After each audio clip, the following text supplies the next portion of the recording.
Peace prevails throughout the land, and all things are made new, as buds in the spring. This is an auspicious era for humanity.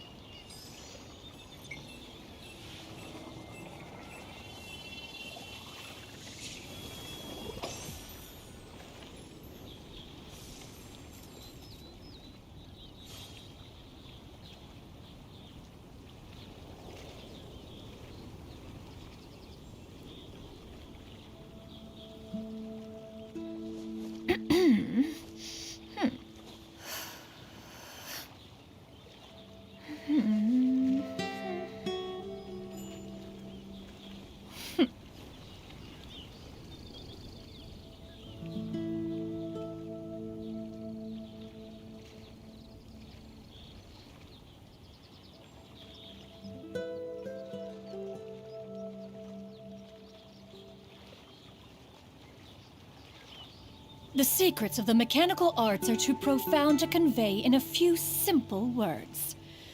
Oh, but why must the listener grow weary whenever I begin to divulge them?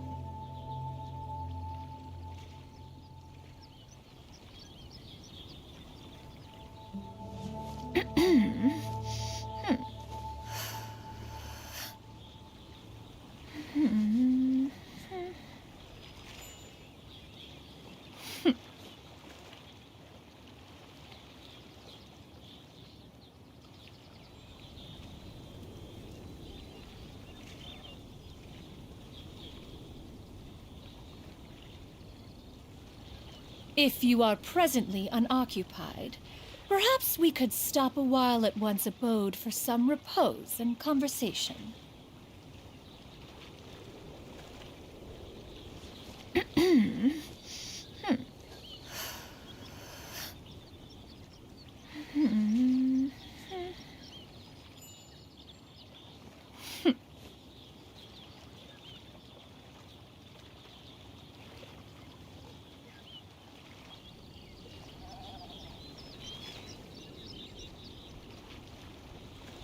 Peace prevails throughout the land, and all things are made new, as buds in the spring.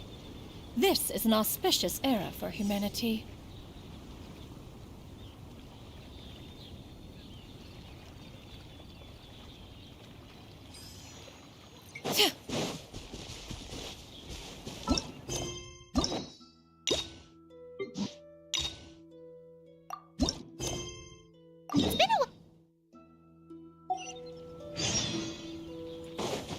Paimon has so many questions about his true identity. Let's go talk to him and find out.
Wait, did I hear that right?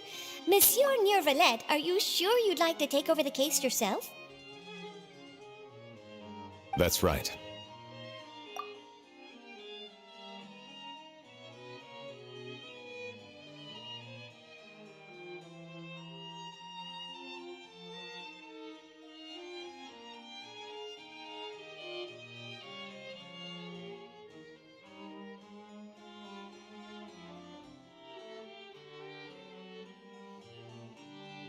Oh, but why? Technically speaking, cases like this are better left to the guards. Neuvillette! Sidine! Hey there! What are you two talking about? Traveler in Paimon, please help me talk our Chief Justice out of this. He wants to investigate a case on his own. Now, this is completely unprecedented. How can we have the Udex acting like a private detective? Thank you for your concern, but I currently have no such plans. Oh, apologies. I took your question in earnest, but it now occurs to me that it was most likely in jest. So, what is it exactly? It sure sounds serious if it's something you've got to investigate personally. A Melusine named Kiara received a threat letter. And then? That is all the information I have acquired at this stage. Huh? I have no idea why you're so hung up over this. I've checked the schedule in advance, and it seems like there aren't any trials today. So, if you insist, well, I have no objections. Thank you for understanding. Then I shall return to my post for now. Should anyone visit while you are away, I will be sure to make a record of it. I sincerely hope that you will return soon.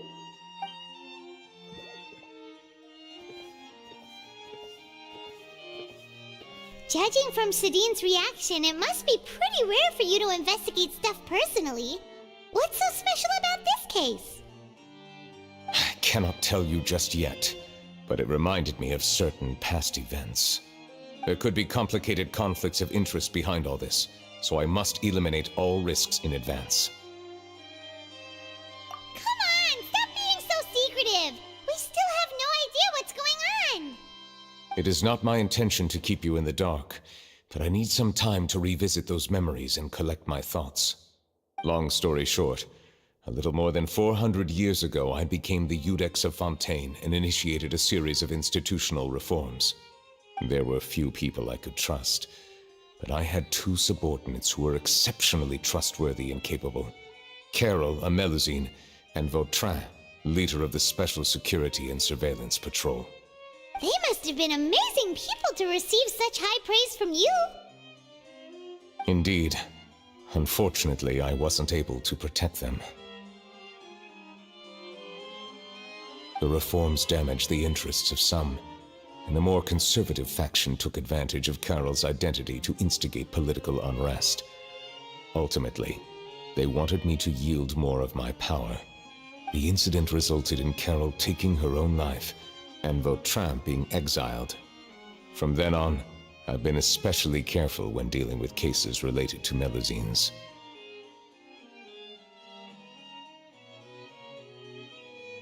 All Melusines used to live a secluded life away from human society. I granted their wishes when some of them, including Carol, asked me to bring them to the court of Fontaine. Many common folk believe that I share a special bond with the Melusines, and whatever they do can be traced back to me. Some of them, especially those who hold a grudge against me, exploit that belief and stir up conflict over Melusines in an attempt to lay the blame on me. I have nothing against the opinions of others, but the moment a whirlpool of conspiracy forms, it inevitably affects the innocent. It has already happened once, and I want to make sure it does not happen again. Even so, why do you have to be the one investigating? There's the guards, the Maréchaussée Phantom, and the Special Security and Surveillance Patrol. Aren't they more than enough to figure out what's going on? Based on prior experience, there is a high chance that those who hold hostility towards me do not belong to the same department. The political system of Fontaine is relatively complex and involves the interests of multiple different factions. However, since I am technically an outsider in Fontaine, a lot of trouble could be avoided if I personally took on the case. Outsider? But aren't you the Chief Justice of Fontaine? Why would you be an outsider? I understand where you are coming from, but there is not necessarily a connection between my responsibilities and how I perceive myself. You know very well about my true identity, and have even met others of my kind in other nations. Even though I was born with a human form, there is a fundamental difference between dragons and humans. Taking on the role of Chief Justice does not make me a part of this community. In fact, the status I was granted has prevented me from forming deeper bonds with others. I have lived in Fontaine for a long time, but I do not belong here. That is why I call myself an outsider, a fish out of water. Yeah, we have nothing to do with all those organizations anyway. So how about we come with you on your investigation? Let's team up and round up all the bad guys lurking in the dark. That does not sound like a bad idea. I rarely investigate cases on my own, but with professionals like you around, I'm sure it will go a lot smoother. Oh, Paimon's starting to get a little embarrassed. Just leave it to us. Let us go. We should visit Kiara first and try to gain a better understanding of the situation.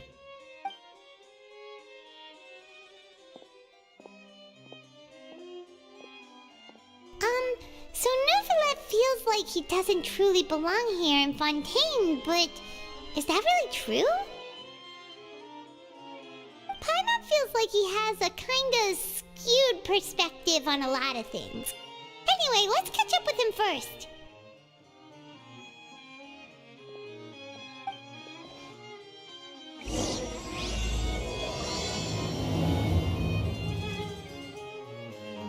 Paimon's been thinking. You called yourself a fish out of water, right? But since you're the Hydro Dragon, would a dragon out of water suit you better? Thank you for your suggestion. But I will that's consider just using the more standard accurate term in procedure. private occasions. These newcomers are Please allow me to rephrase. Has a dragon out of water? Ugh. That sounds kind of weird. Let's stick with the previous version instead.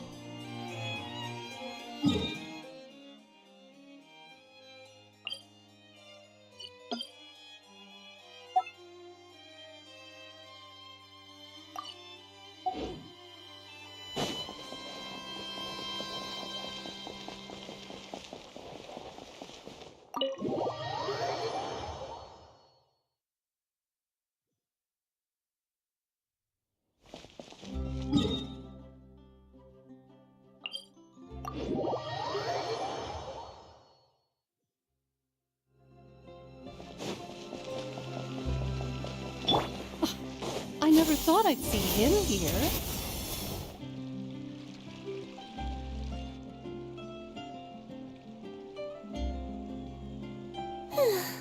The weather's amazing today. Kiara, Monsieur Neuvillette! And you are? Oh, I remember. You're the Traveler and Paimon. I've heard about you. Aw, she's adorable. Hey there, it's nice to meet you. Thanks for the compliment. Is there anything I can do for you?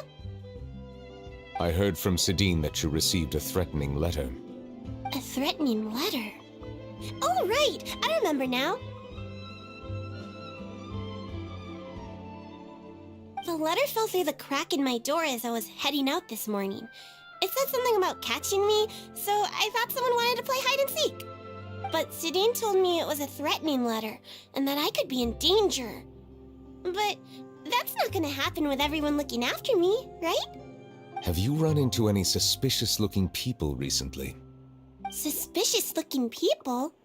What counts as suspicious?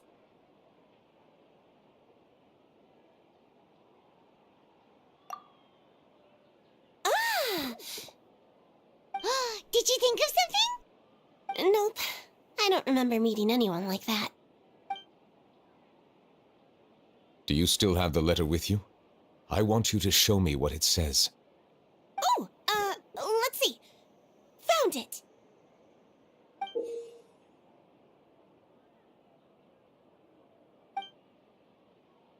Now then, Get lost. If you don't leave the Maréchaussée Phantom, I will come and catch you in person. Don't say I didn't warn you. A simple threat. Neither the handwriting nor the content itself reveals anything about the writer's intentions. We can't rule out that possibility. Since you can't think of anyone suspicious, I will be heading back to the Palais Mermonia to review some official documents. Kiara, you should come with us. It's safer if you stay close by. Sure! Wait, no. I still have a case to work on.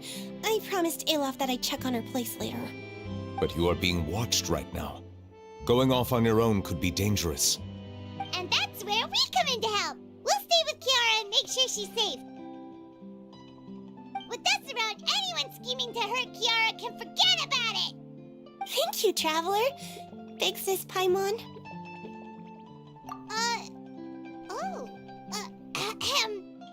Don't worry, your big sis Paimon is super strong! All right, let us go our separate ways for now. Please take care of Kiara. We'll take her to a lost place right away! See you around! So, Kiara, how old are you? Let me think. 1, 2, 10? I can't remember. But I remember coming to the Court of Fontaine with Carol and Neuvillette. That must have been a long time ago. Carol? Didn't Neuvillette mention her just now? That was more than 400 years ago! Why would Paimon be a big sister to you? My memory isn't that good. But Carol told me I could address others based on how I feel about them. Paimon feels a lot more grown up than me, so you're a big sis. Paimon sees. Hey, Traveler, did you hear that?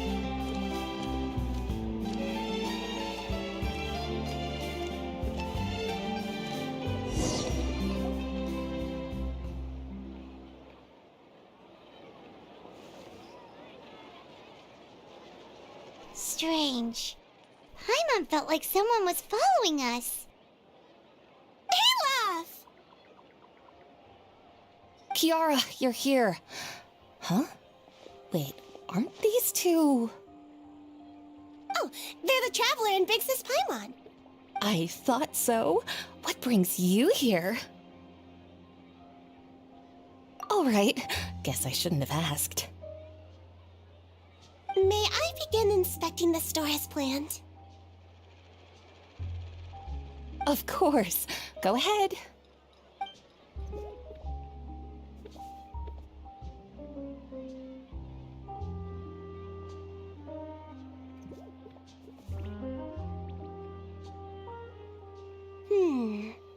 No hazards detected.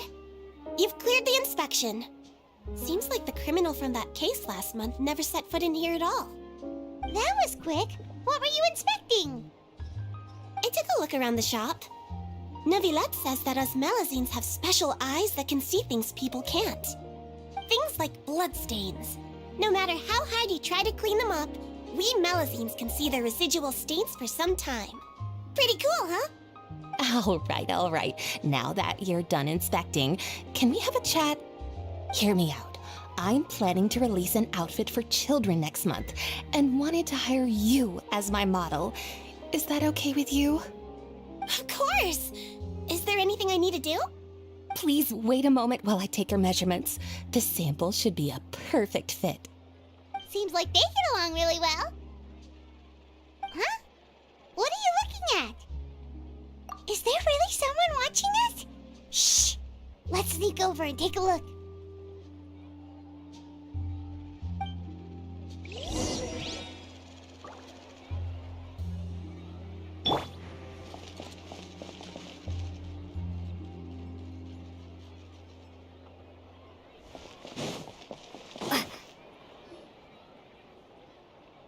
Strange. Why isn't he back yet? Gotcha! Ah! Charlotte, what are you doing here? Oh, wait, don't tell Paimon you're the one who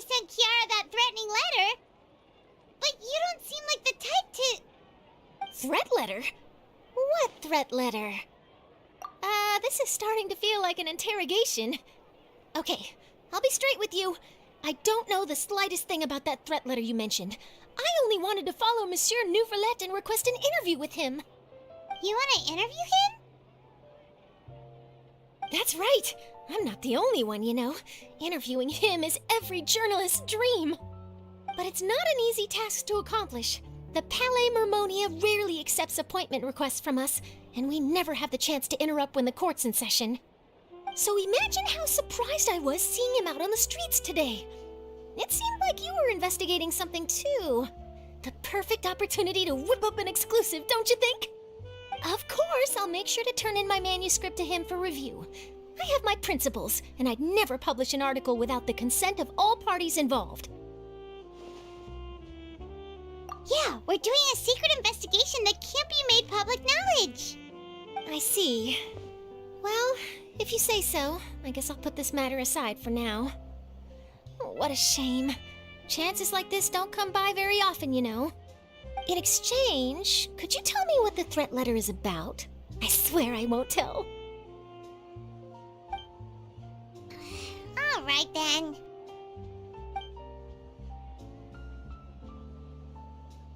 What? Someone's targeting a cute little Melusine? Shh, not so loud. It just so happens that I did an interview with Kiara. Last month, in fact. It was well received by our readers, so I was planning to continue the series. And now someone's coming after her?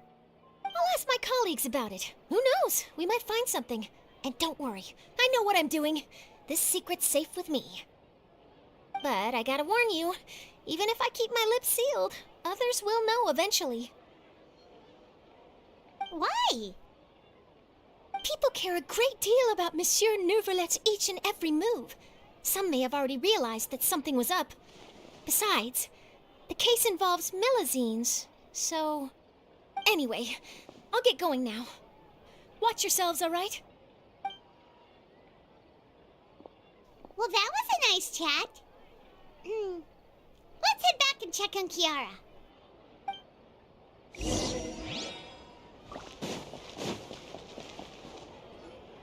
What do you think? The design looks pretty good, huh? I think it's great! Huh. It's very pretty indeed. Clorinde! What are you doing here? It seems that you just showed up out of nowhere. As I passed by the Palais Mermonia, I heard that Nouvelette was investigating a case with you. Technically speaking, he and I are under an employer-employee relationship. It didn't feel right to have my employer personally take on such trivial cases. I happened to have some time at the moment, and came to take a look. I sometimes have my clothes custom-made at this boutique, in any case, so we always have a lot to talk about.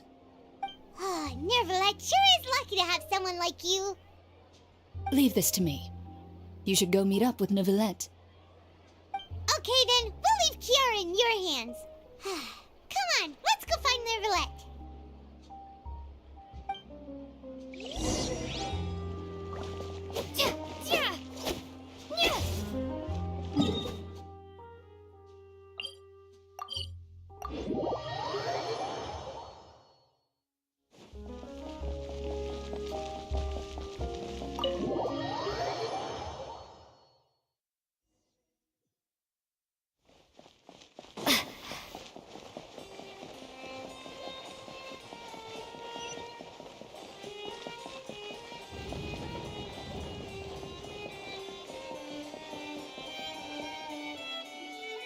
Oh, you're back.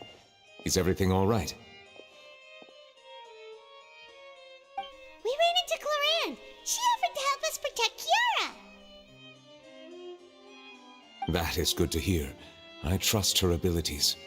It looks like Kiara is in good hands. We thought so too. Well, did you find any leads? I've been looking over the case records, specifically inspection reports submitted by Kiara and major cases I've judged over the past decade. I've come up with two plans. On one hand, I could start with Kiara and track down the group behind all this step by step. On the other, I could also analyze the conflicting interests of these major cases and confirm my suspicions if there is indeed a mysterious group that bears a grudge against me. They both sound like pretty solid plans, but can you really finish browsing through all these documents? That's a lot of reading even for Paimon. Don't worry. I'm a fast reader when it comes to official documents. After all, I have several hundred years of reviewing under my belt. We'll help you read through them. We have nothing else to do. Thank you. I will continue looking through the ones piled up on the desk, but feel free to browse through anything else in this room.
Have you made any progress?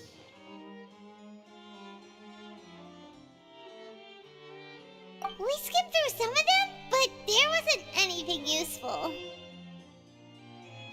Oh, there's so many documents lying around. Just how many cases have you handled? I would love to answer that question, but the truth is I've never made a precise calculation myself. If memory serves me right, there should be at least 100,000 cases. The documents you see are just a small fraction of what's really there. Whoa, that's a lot. Looks like the work of a Chief Justice isn't easy at all. That might be how it seems from another's perspective, but trials and official duties are, to me, simply routine. There are many documents here. Take a break if you are tired. You read Paimon's mind. All right, let us take a break then.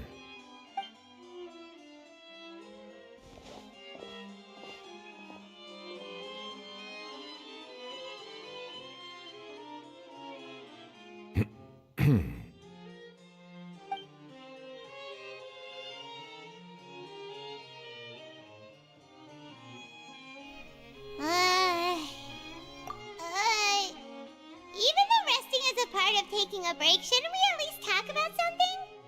All this silence is making Paimon feel really awkward.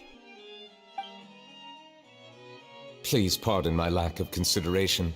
People rarely come to the Palais Memonia for matters outside of work. To be quite honest, I am not sure what we should do. Would you like to have some drinks, perhaps? You must be thirsty after all that work.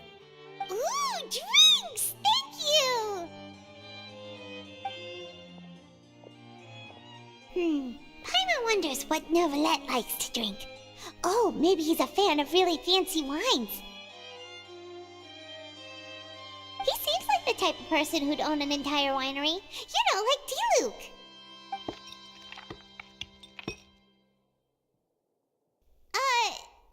What's inside these glasses? It looks just like water. An astute observation. It is indeed water.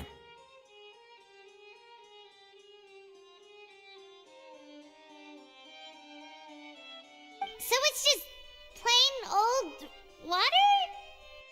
What did you think it was?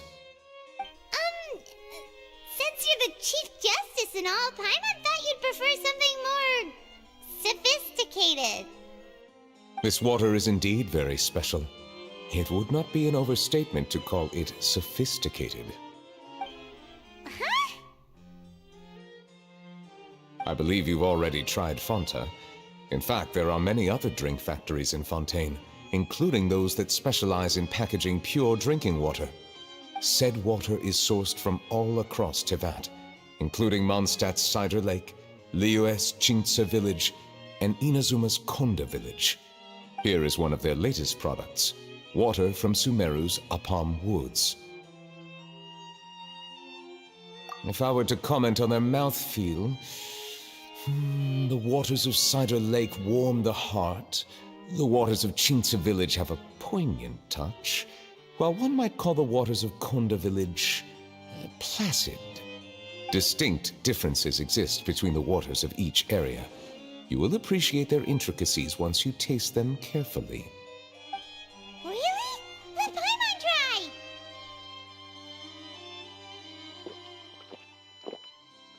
What do you think?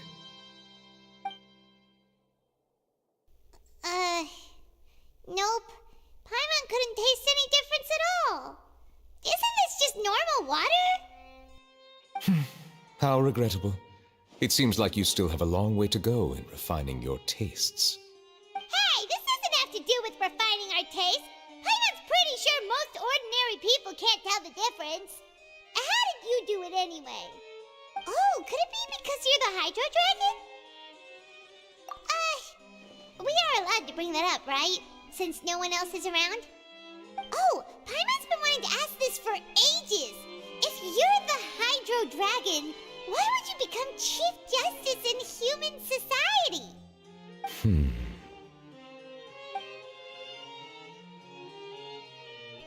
Sorry. Paimon was just curious. You don't have to answer. There's nothing to hide. I was simply organizing my thoughts. I accepted this position because I wanted to seek out answers to questions that have perplexed me. Questions? Are there really things you can't figure out? Many, in fact. But the one question that puzzles me the most concerns my own existence. In essence, I neither know why I was born in this form, nor do I understand where my long life should take me. For a long time, my memory was rather incomplete. With regard to the primordial sea, for example, I used to only be able to vaguely recall its connection to me, but I was unaware of what that connection was exactly. Perhaps the elemental dragons of other nations may have some form of an answer. However, they are scattered across all of Tevat. Abruptly visiting could very well pose an unpredictable risk. True. Some of them have very unique personalities, too. I have been holding on to these unanswered questions for a long time. But there is one thing I've discovered along the way. My emotions easily resonate with those of others. Even I don't have the slightest idea what they mean. My guess would be that there are at least some similarities between humans and myself.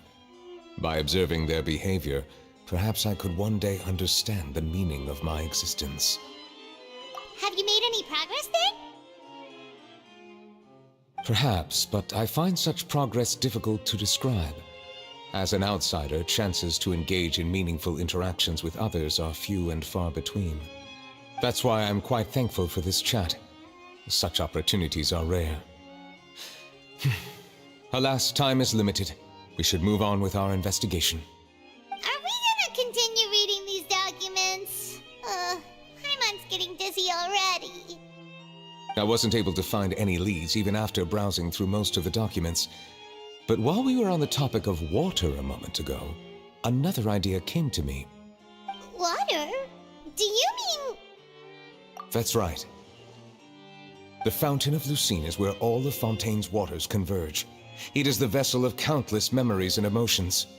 If there really were an organization attempting to use Melusines against me, they should also hold an intense resentment towards me. Perhaps we'll be able to find some new leads by sensing the hydro element within the fountain. Huh. Why didn't Paimon think of that? Come on, let's go take a look! Perhaps we should go. There shouldn't be too many people near the Fountain of Lucine during the evening.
forward! Monsieur Neuvillette?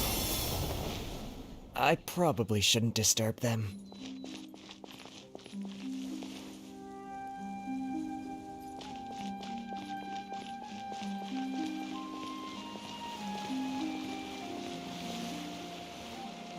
Looks like we got lucky today. There's hardly anyone around. What should we do next? Oh, Traveler, can you still hear the voices from the fountain? Perhaps leave the investigation to me. I need you to take a few steps back and keep a safe distance. A safe distance? Neuvillette, what exactly are you...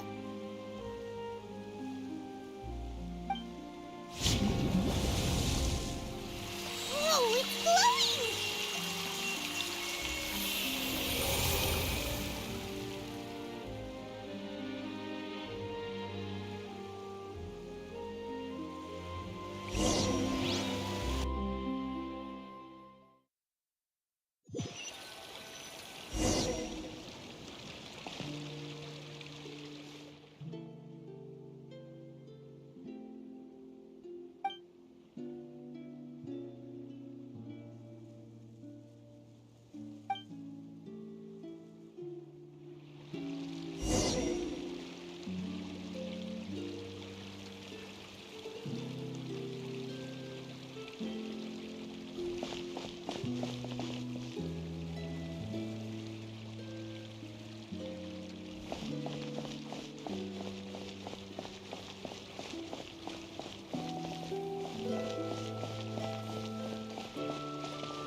Thank you for bringing us here, Monsieur Neuvillette.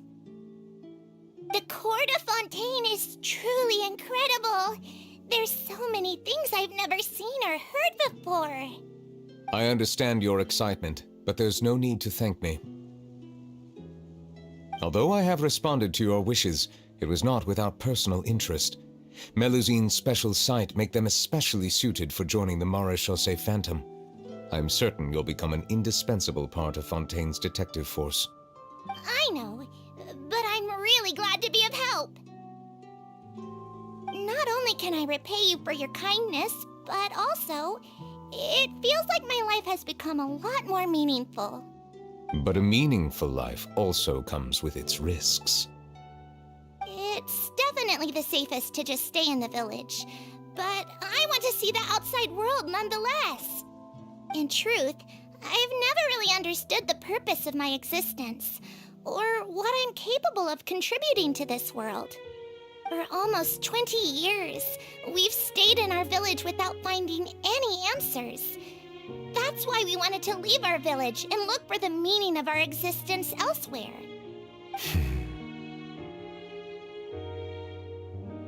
I understand your confusion. In fact, I feel the same way. I too came here for an answer to my questions about my own existence. Really? Could you tell us what we should do to fit in as you did? The truth is, many people threw rocks at us today and told us to go back to our village. It hurt a lot when they hit me in the head, and I tried really hard not to cry. Logically speaking, both time and effort are essential when different species attempt to peacefully coexist. It will be a difficult road ahead, with countless obstacles to overcome. Different identities and ways of thinking all contribute to strengthening the barrier between one another. Removing it will be no easy feat. There aren't many suggestions I can share, because just like you, I haven't fully integrated into the society. Despite my social status, I am still an outsider. Oh, I see. Let's all do our best then. I'm confident that we'll find the meaning of our existence one day. I believe in you, but you shouldn't lose sight of the difficulties ahead. If you run into any trouble, I suggest that you inform Vautrin, the captain of the Special Security and Surveillance Patrol. Huh? Is he the person I met in the Palais Marmonia earlier? Yes? Do you have any concerns? That stone-faced human. He didn't even bother to look at me when I tried talking to him. It felt like he wasn't interested in anything but work. He is an earnest man. There will be plenty of opportunities to work together in the future, so please try to get along.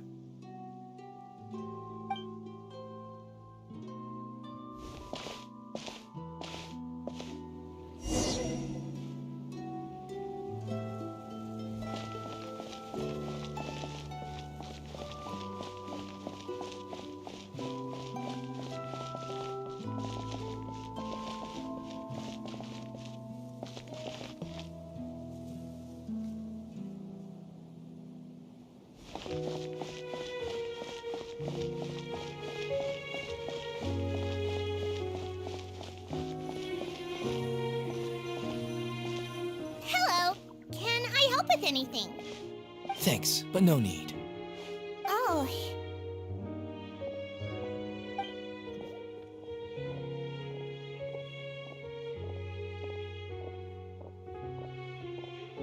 Hello, I'm Carol, a Melazine. Is there anything you need help with? Get away from here! I'm calling the guards! Please, calm down. I don't mean to cause any harm. Hard to say. Yeah, we should probably stay away from these monsters. Haven't you realized? Strange incidents have been increasing ever since they came. Why should we trust this species from who knows where anyway? I can't believe Nervilat allowed them into the court of Fontaine just like that. Exactly! That so-called Chief Justice even granted them official positions. Not only that, but they're now responsible for investigating cases as well. I swear, there's some hidden agenda at play here. Go away! Quit acting innocent! I'm not leaving. I won't let you say bad stuff about him. We joined the Mare Chaussee Phantom and solved lots and lots of cases. We've never done anything wrong. Solving cases? With Nervilet in cahoots with you? You could have fabricated it all, and no one would know! So tell me, how can you guarantee that you Melazines aren't involved in anything that occurred recently? Didn't I tell you before? Don't go advertising if you're not a good talker. Vautrin?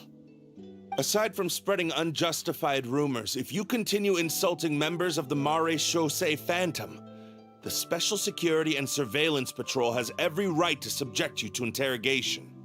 There have indeed been an increase in cases recently, perhaps due to the shifting currents of conspiracy, and I understand your concern. However, there's been no evidence pointing towards Melazines being involved.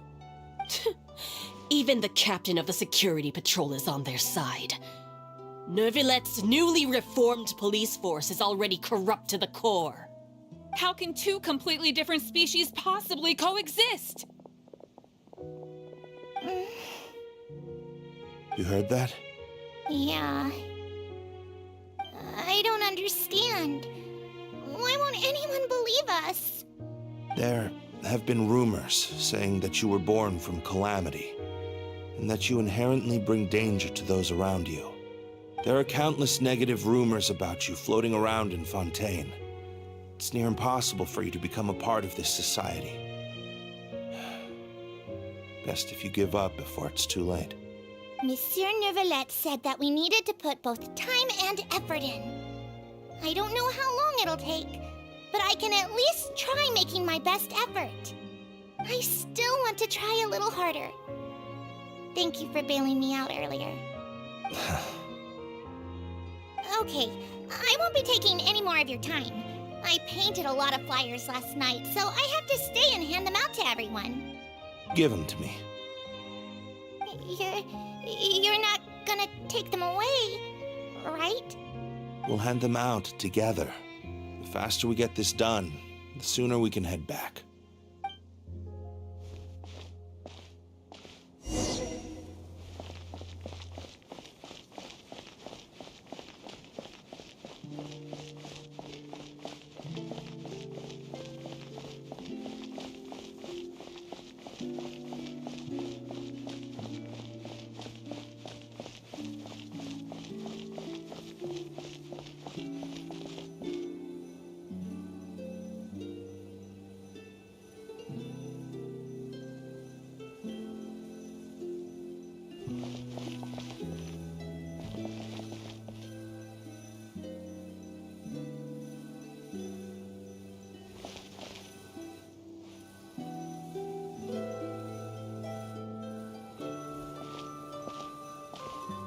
Monsieur Nervalet, what's this?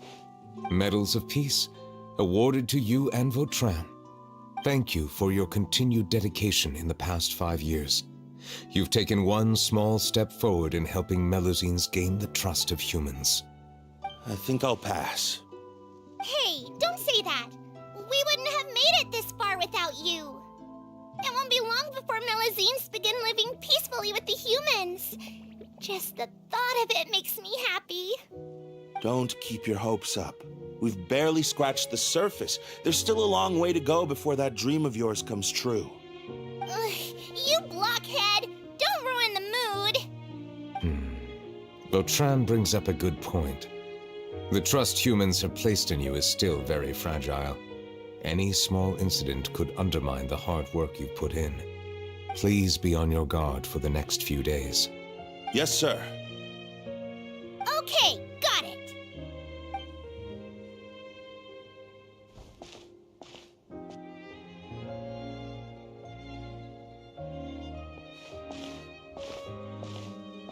Medal of Peace?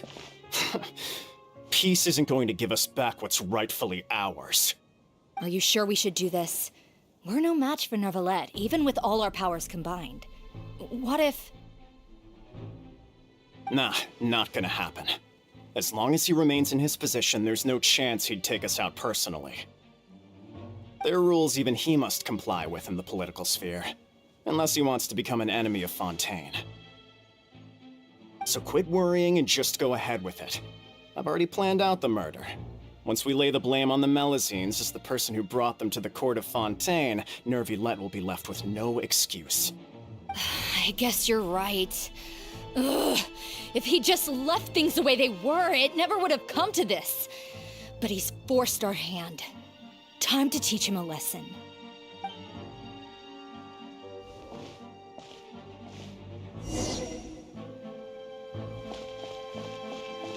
Turn the murderer in!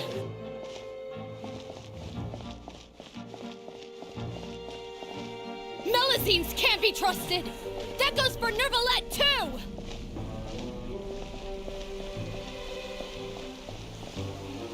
Peaceful coexistence?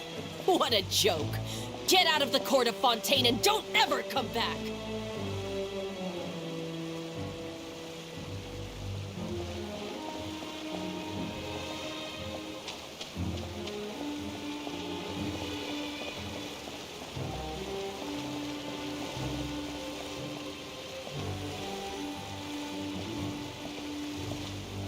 The results of the investigation are in, Captain Vautrin. Go on. There is no direct evidence, but reasonable inference indicates that the ones controlling the situation are supporters of the old regime, whose interests have been undermined by the reform. They tricked Miss Carroll into going to the crime scene and pressed charges against her. After that, they incited panic among the people in order to make Monsieur Neuvillette confess to his mistakes and yield up power. The guards were stopped by the enraged mob and couldn't intervene in time. Miss Carroll chose to sacrifice herself to pacify the situation.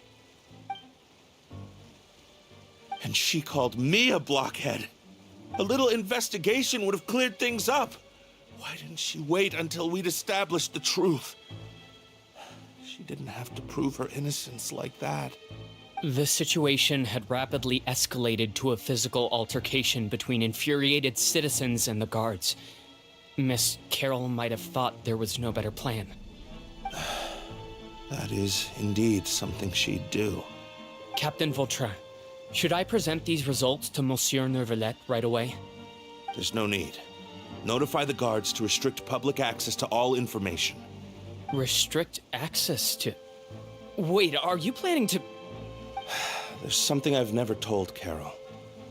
I had a little sister named Ilaria who passed away when I was very young. She's just like Carol in every possible way. Innocent, kind, always believing the best of people. People like her are the most vulnerable to deception and betrayal. From the moment I met Carol, I knew that she'd be easily manipulated by others. I kept a cold demeanor and tried lecturing her into giving up. Looks like she was unfazed by that. Yes. In fact, some of her spirit must have rubbed off on me instead.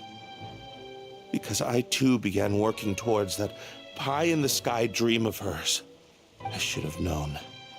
Those cowards don't have the guts to confront Neuvillette. They even avoided causing trouble for me. They were after Carol all along. Can you understand how I feel? Right now, there's only one thought on my mind. Only through bloodshed can their debt be repaid. I understand, but I'm certain Monsieur Neuvillette wouldn't accept that as a solution. That's exactly why we need to keep this a secret. Give me the list of suspects. What happens after this has nothing to do with any of you. I will take responsibility for everything.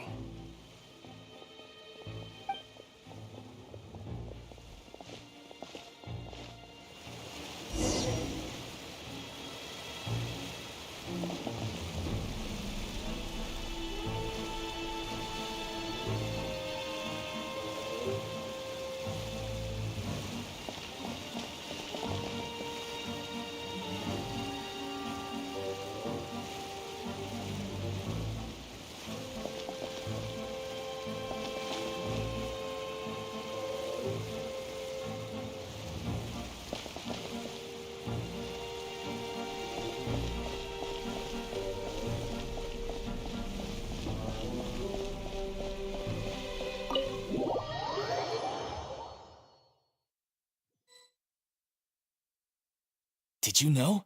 They're hearing a major case today, and the criminal is Captain Vautrin of the Special Security and Surveillance Patrol. Apparently, he resorted to personal measures to seek revenge for Carol and settled the score with the group that framed his friend. Hey, why aren't you saying anything? I'm thinking... we should try our best to bail him out when the trial commences.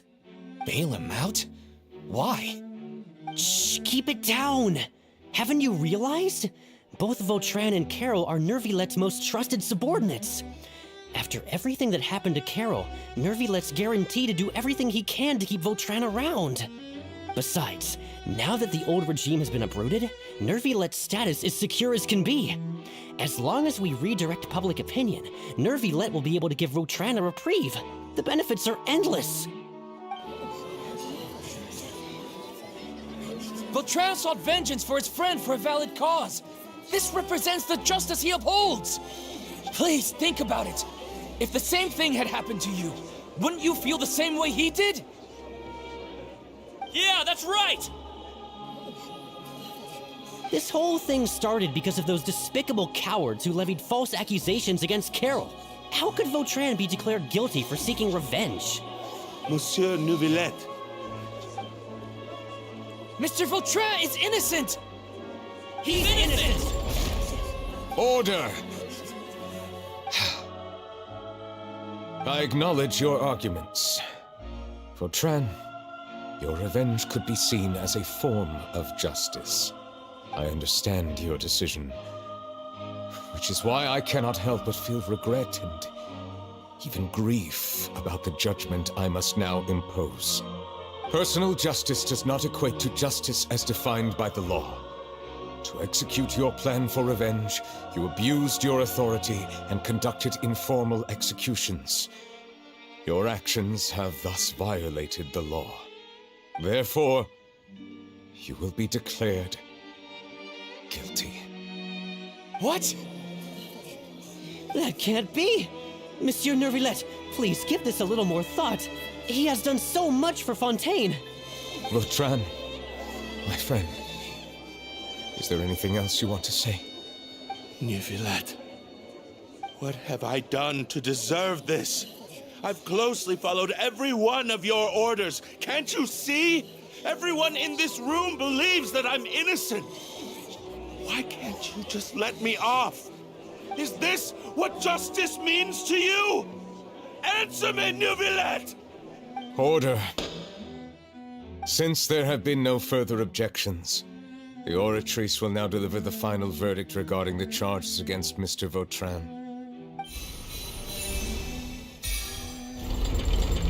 According to the judgment of the Oratrice Mécanique d'Analyse Cardinale, Mr. Vautrin will be declared guilty.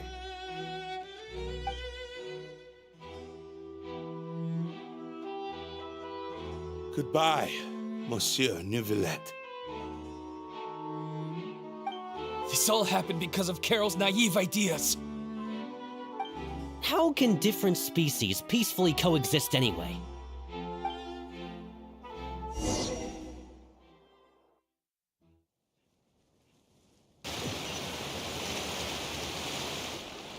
Hey, stop spacing out! What's wrong? Are you not feeling well? Apologies, it seems like my memories got the better of me. I tried my best to suppress the power of Hydro within myself, but it seems like it still caused the emotions within the Fountain of Lucine to boil over. Due to my negligence, the overflow of emotions and memories must have affected you as well. Are you all right? Wow, the Hydro Dragon is more powerful than Paimon thought. Anyways, the last time we came here, the Traveler only heard voices from the Fountain of Lucine. No emotions boiling over or anything. It is as you said. This might be because I am different. It is not only the fountain. I can sense emotions from all waters in Fontaine. Rivers, lakes, and even the rain. That sounds awesome! But I rarely ever do anything like this. Emotions carried by water are always chaotic and disconnected. As an outsider, having my mind occupied with irrelevant memories isn't exactly a pleasant experience. Which ones?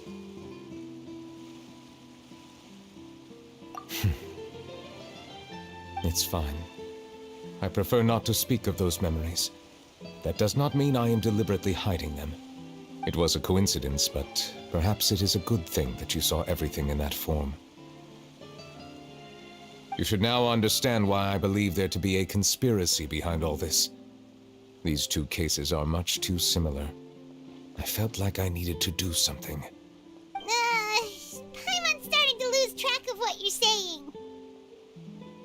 Don't leave Paimon out of the conversation. Paimon wants to help too. Then let us get back to the point. While I was investigating the fountain, I discovered something strange. I did not sense too much hatred towards me within its accumulated emotions.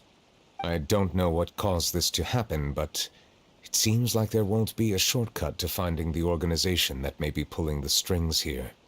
However, I did find some resentment directed towards Kiara. If I remember correctly, it seemed to be related to a smuggling case. Oh! Didn't we read about that in one of the documents? You've read about it? In that case, the resentment should have come from that incident. Huh? What are you doing here? I was just about to look for you at the Palais Mermonia. Navia! Nice to see you again! Is there something we can help with? I've heard some things, but I'm not purposely asking around or anything. Don't worry. Rumors are abroad that someone's scheming against Melusines, and that you're investigating the case. So I told the Spina di Rosula to keep an eye out for leads. We've had unfamiliar faces showing themselves at the Fleuve Cendre lately. Maybe you'll find the suspects among them. Thank you. Where did you hear about all this? The Chief Justice out on investigation, accompanied by the Traveler from afar. No matter how you conceal your whereabouts, there will be countless eyes watching you. You talked to Kiara, but didn't ask her to keep things secret. People curious to know asked around for information, then it was only a matter of time before word of the threatening letter spread all across Fontaine. So that's what Charlotte meant. Indeed. I did not expect that this could be kept hidden for too long, but the rumors still spread faster than I imagined. You know, it could be because you attract more attention than you think. Anyway, any progress with the investigation? The suspects who threatened Kiara might have to do with a certain smuggling case, but it is still uncertain if there is in fact another party behind all this. We are planning to return to the Palais Mermonia to revisit some details and identify the senders of that threatening letter. All right, then I'll round up the Spina di Rosula and follow up on their progress. Wait for my word. Ta-ta! Neverlet, do you think there'll be any problems now that the word is out? I have already considered that possibility, and I do not think that there will be any. As a matter of fact, once the word gets out, no one would dare to harm Kiara in broad daylight. What is more important is how the case is perceived by the public. 400 years ago, they chose to side with the old regime and direct their resentment towards the Melusines. I hope the same won't happen again. Let us head back to the Palais.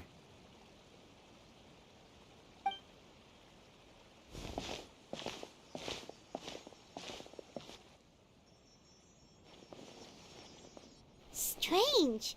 What are these people doing out on the streets so late at night? Did something happen?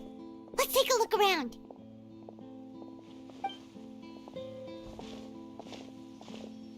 Have you heard? Someone's plotting against a Melusine. This is 100% the truth. Even the Chief Justice is investigating in person.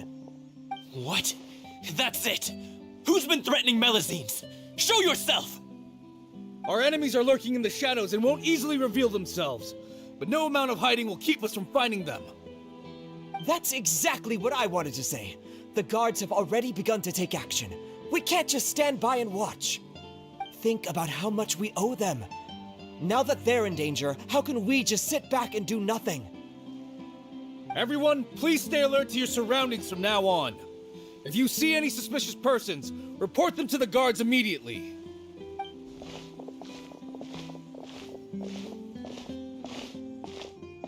It feels like you've been following me this whole time. Did something happen? We were informed that. Nope. We just finished our shifts and happened to be strolling by. Have you had dinner yet? Why don't we check out the new items at the dessert shop together? This isn't a good time to be out and about. Come on, don't act tough. I bet you're hungry too. All right, let's go buy a cake or something. You shouldn't ever skip meals, especially if you have another shift scheduled for later.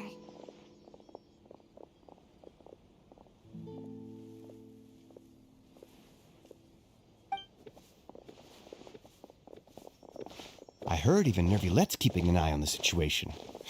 This is the perfect chance to get promoted. We gotta make sure we give it all we've got. Seriously?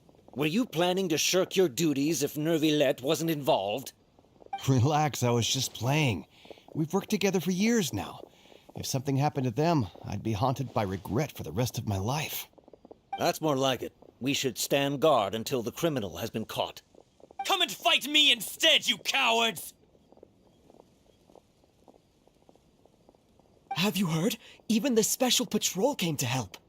Shh! Look! Is it that Nervilette? I think he's looking at us.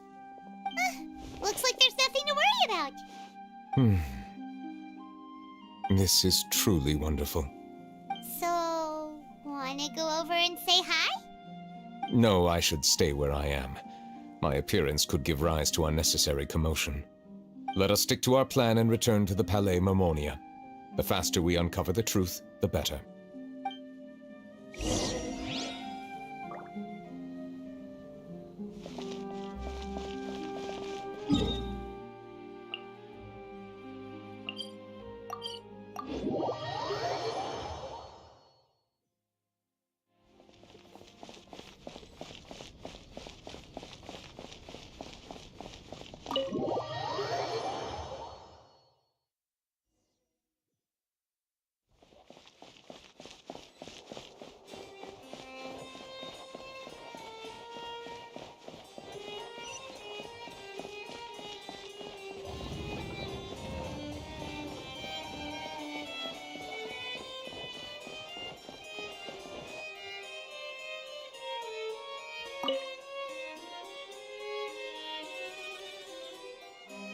The smuggling case was solved by the joint forces of the guards and the Maréchaussée Phantom.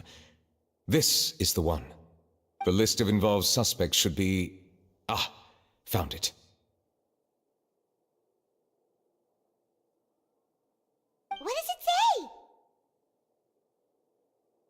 The principal offenders Domenico, Inica, Yuna, and others have been caught. They have been sent to the fortress of Meropide following trial. Those with close connections or mutual interests with the offenders but who did not participate in the case will not stand trial. Among them, surveillance of Essin has ceased on account of his good behavior. All other personnel remain on our watch list. So many names. Is the one who sent that threatening letter to Kiara on the list? Yes, there is something suspicious about Essin, to be precise. It seems like he's closely related to the core members of the smuggling case, and he moves around without much restriction. Monsieur Neuvillette, someone claiming to be from the Spina di Rosula just checked in with us. He said, and I quote, "We have located the suspect. They're chatting at the cafe." Huh? How did Navia find them so quickly? We've only just figured out the suspect's name. I too am perplexed. The cafe isn't too far from here. We should head over and take a look.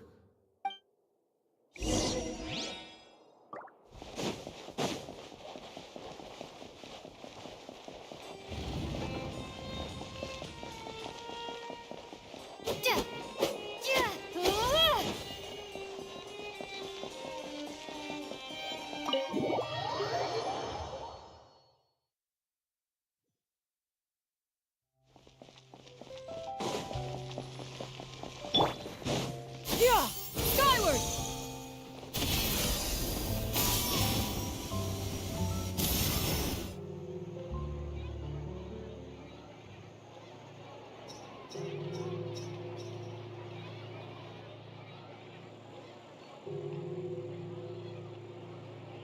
Hey, Navia, we're here!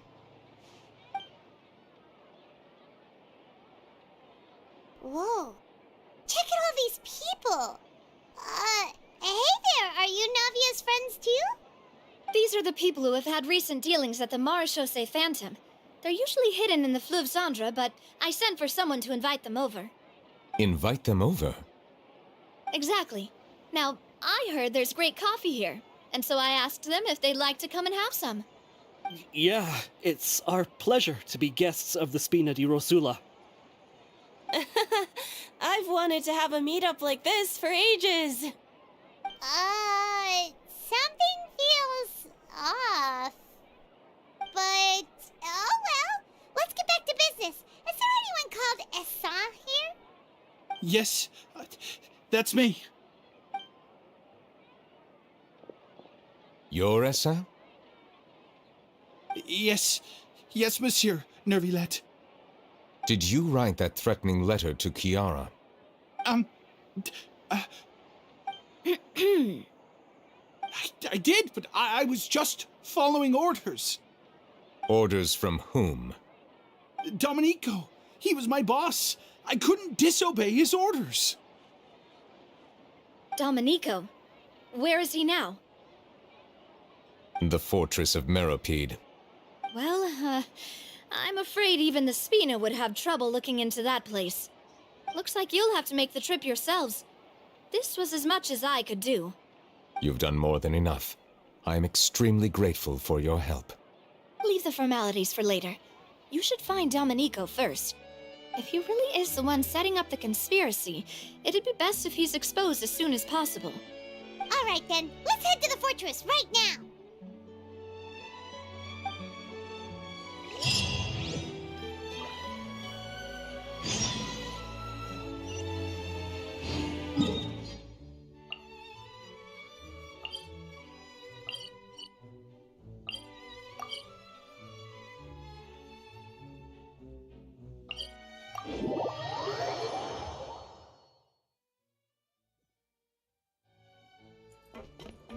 Yeah! Skyward! Scatter!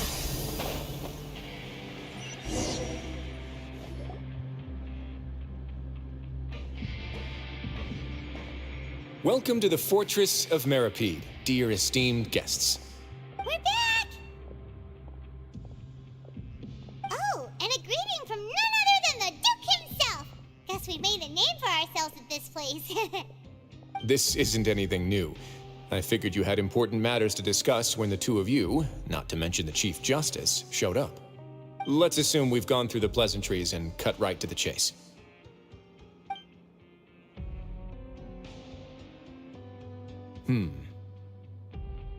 I do remember a thing or two about Domenico. He once attempted to round up the other inmates and instigate a protest. Who does this guy think he is? Paimon hopes nothing came of it. He once attempted to, I said, meaning that it was over before it even started. And now he's threatening Melazines, is he? To be honest, Domenico doesn't seem like much of a conspirator. The fact that the three of you bothered to personally investigate raises a flag. Is there something else going on behind the scenes here? He's got the same concerns we do. I am concerned about this incident because something similar has occurred in the past. I wish to meet Domenico in person and have my questions answered. That's an easy one. Let me think. I think he's at... Oh, did I hear someone say Melazine? What happened? Sijuin! Yeah, and we're investigating. The person who threatened her seems to be imprisoned here. Really? Is Kiara gonna be okay? There's no need to worry. Clarande is protecting her as we speak. Well, that's great. But if the criminal's still... Is there anything you can do about this? Ah, head nurse. Do you require me to personally deal with the criminal? Wriothesley. Okay, I get it. I'll bring Domenico to you. That's your only demand, correct? Think of it as more of a humble request. I'm here on my own accord, not to formally transfer a criminal for trial. I urge you to set aside any concerns. Thanks for the trouble. Consider me in your debt. Whoa! If Paimon were the Duke, Paimon would take this chance to ask for something really important. Well, were I still a criminal, I'd probably ask for a lighter sentence. But I'm sure Monsieur Nervilette would reject that. But enough jokes. I'll look for Domenico and bring him to you. Make yourselves at home. Our dear head nurse has mentioned you quite a few times, so I'm sure she has a lot to say. Please come with me to the infirmary. And watch your step. There's some pretty dark areas, so make sure you don't trip over anything.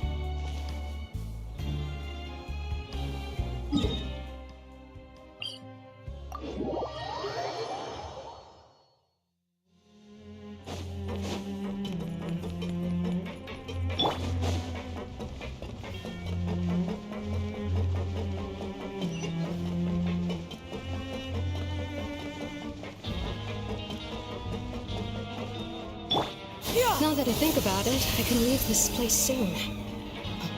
Huh?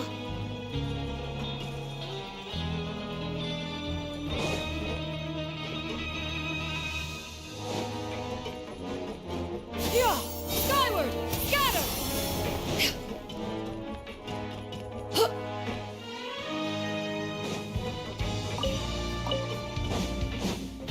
Yeah! Skyward! Scatter! Please rest here for a moment. Oh, and would anyone like anything to drink? Paimon's not that thirsty, but thanks anyway.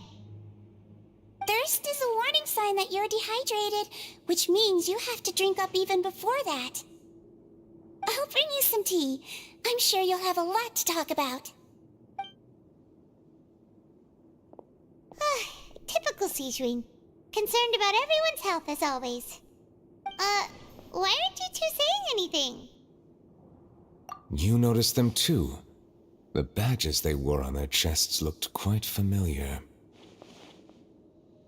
Familiar? Paimon didn't even realize they were wearing them. But if both of you say so, let's go ask them about it.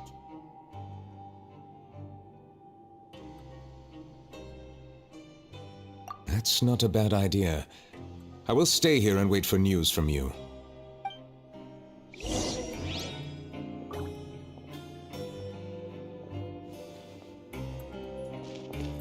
Yeah! Scatter!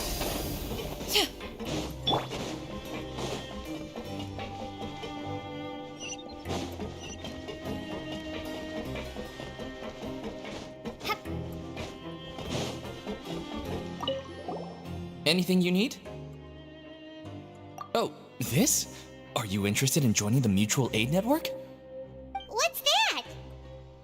We have a very long history, going back as far as 400 years ago.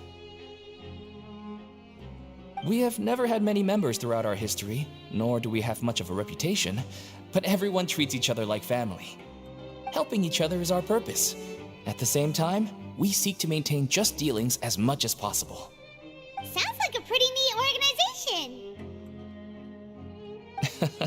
All we want is to defend ourselves. None of us have ever committed serious crimes, and we're not especially powerful either. We're at a natural disadvantage here in the fortress. But people won't give us a hard time if we stick together.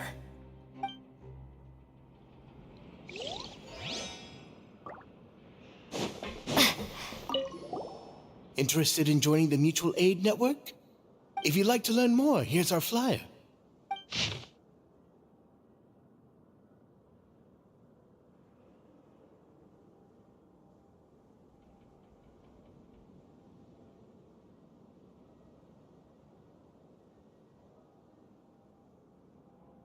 Our slogan may have evolved over the centuries, but our goal has remained unchanged. Here, this book is for you. You're welcome to come and sign up anytime.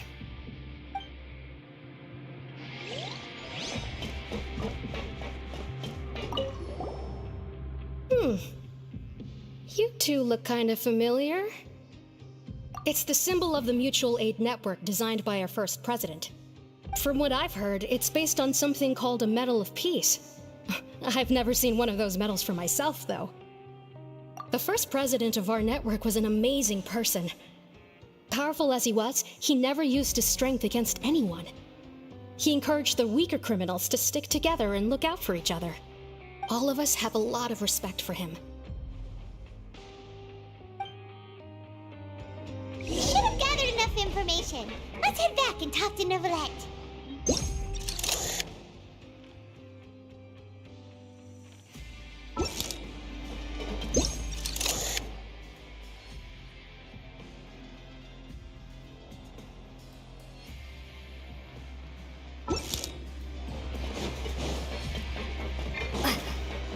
Yeah! Skyward! Scatter!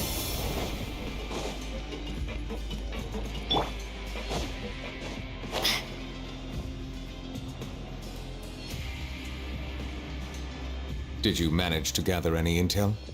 Mm-hmm. The people who wore the badges belong to an organization called the Mutual Aid Network. According to them, the badge's design was inspired by the Medal of Peace. Have you seen any of those before? I personally crafted 2 of them myself. They were awarded to Carol and Vautrin. Carol's medal was destroyed in a fire. The only one that remained should belong to Vautrin. Oh! So the network was inspired by... Monsieur Neuvillette, His Grace has requested your presence in his office. He's found Domenico. All right. Let us talk to him first and get to the bottom of this situation.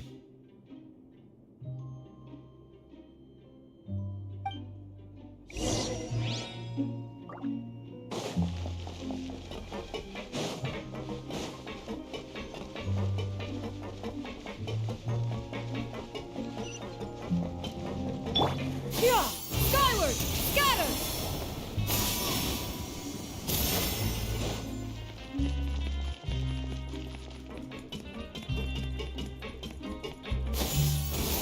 Scatter!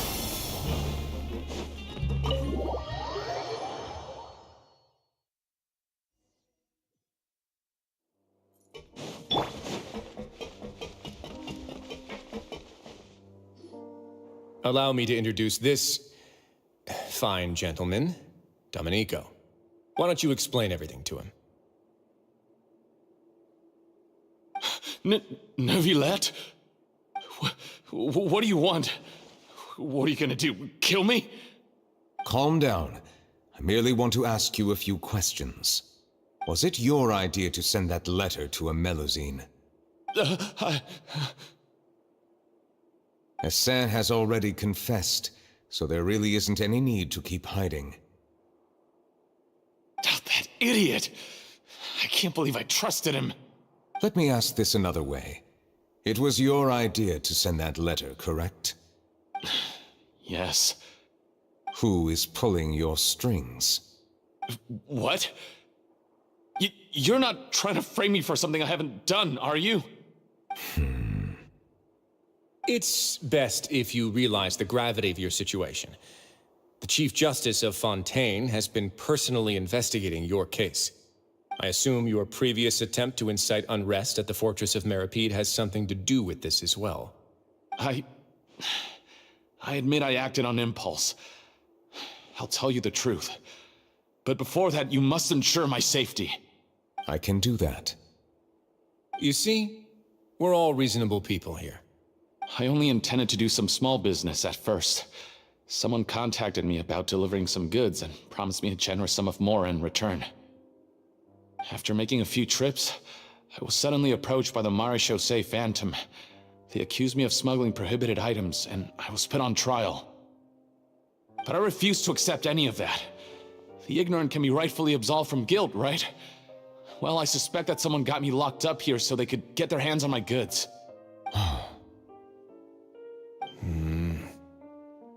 And then you decided to take revenge on the Melusines? Over that? My initial target was Neuvillette. Everyone in the Fortress of Meripede was declared guilty by him, after all. So they must more or less hold a grudge against him, right? If I could get them to strike back. But for some reason, no one wanted to team up with me. That mutual aid network in particular. What did those nobodies even gain from trying to challenge me? Seriously. In the end, I had to redirect my focus onto Melusines to salvage things. I recall that Chiara was the one who confiscated my goods for inspection, so I asked one of the more approachable guards to send a letter, claiming that I meant to contact my family. But the letter was in fact addressed to Essa. I requested that he write a threat letter to Chiara and force it to resign from the Marechaussee Phantom. Am I to assume that the claims you've made are your own thoughts? Have you been in contact with any suspicious people recently? No. Is it true that all members involved in the smuggling scandal have been caught? Yes. And that's all I know. Sigewinne, please take him back to the detention center. I'll deal with him later.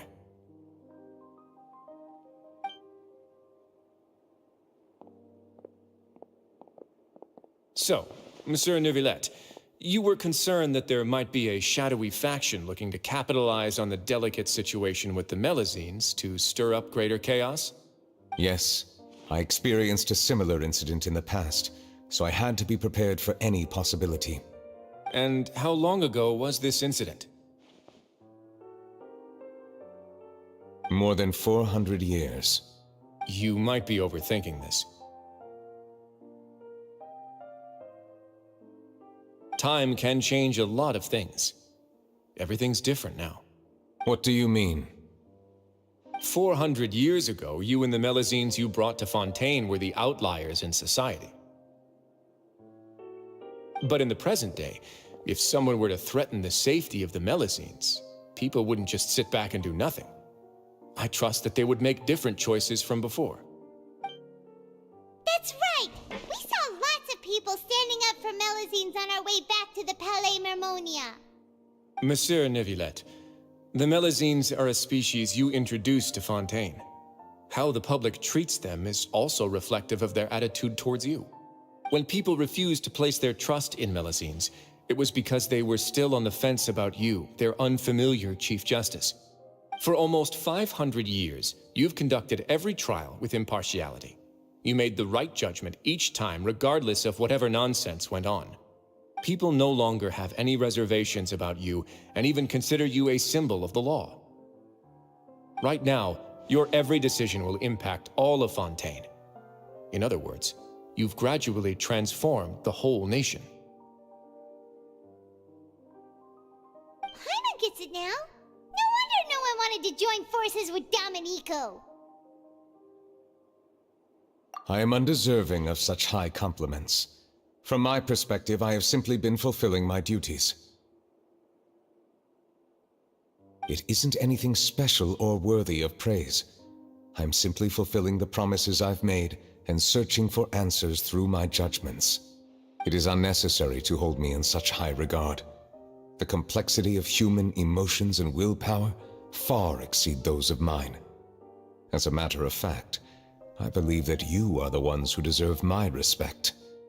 There's no need to be so modest. The current state of affairs says it all. You're no longer that outsider you were before. Even if you wished to investigate something on your own, many would take the initiative to lend you a hand. I must say that you've made a fair point. Thank you for clearing my doubts. Now that the case has been settled, I should get going. Huh? You're leaving? And so soon, too? Why not stay for a cup of tea? Thank you for the offer, but I know how this place works all too well. While some are here to redeem themselves, there will inevitably be those who harbor resentment towards me. The less time I spend here, the better. My presence could very well result in an unwanted disturbance. In that case, I'll have to insist. I still have 2 more things to say. Please, go ahead. The first is about the guard who helped Domenico send that letter. Ah, I know of what you speak. The guard was indeed deployed from the Palais Mermonia staff. However, as I mentioned earlier, I visited today on personal business. Therefore, I leave that matter in your hands. Well, that makes things a lot easier. Hey now, don't let your imagination run wild. Those from up there have a tendency to sympathize with others. However, down here, such thoughts will put you at high risk. I'll have a chat with the guard and remind him to take precautions in the future. I see no issues with that. Great! That's one thing out of the way. What's the other thing you wanted to say? The other thing was born from my own sense of curiosity. Now, I've heard that you investigated the mutual aid network. Is that right? Yep. Neuvillette thought their badges looked familiar. I noticed the small gang as well when I first took over the Fortress of Meripede. They were not great in number, but every member always made sure to stand up for what was right. I've looked into their founder, Vautrin, who once stood trial and was sentenced to imprisonment in the fortress. According to existing documentation, Vautrin remained disciplined throughout his imprisonment. He had never once engaged in physical or verbal aggression. In other words, how he presented himself in prison was very different from his behavior in court. What?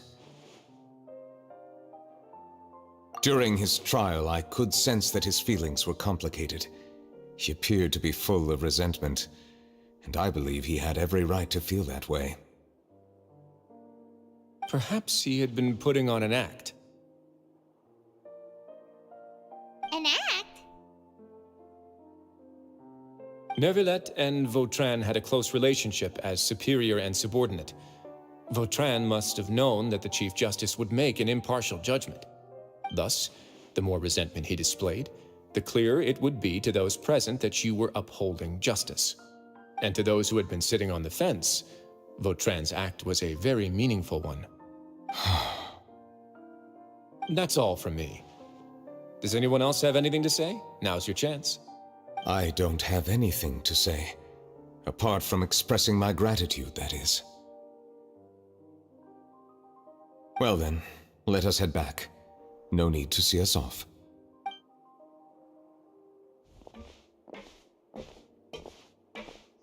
Please, take care.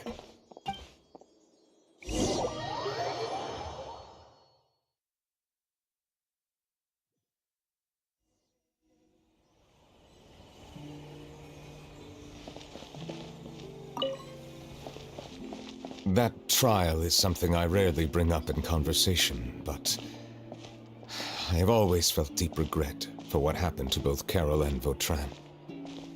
The words he spoke in court often replay in my mind, as if urging me on to do something. But Risley said he never resented you, right? Isn't that a good thing? I believe I now understand what he wanted to tell me. I feel conflicted about those words. How should I describe it? Surprise, relief, fear, and regret. But this blend of emotions has led me to finally understand some things. I would like to hear your thoughts, too. What do you think of me? Paimon agrees with everything Risley said. As Chief Justice, every single one of your trials makes an impact on Fontaine. What do you think, Traveler? Hey, any comments? What I really think is, every trial you've ever judged has left its impression on you. And that's what makes you who you are today.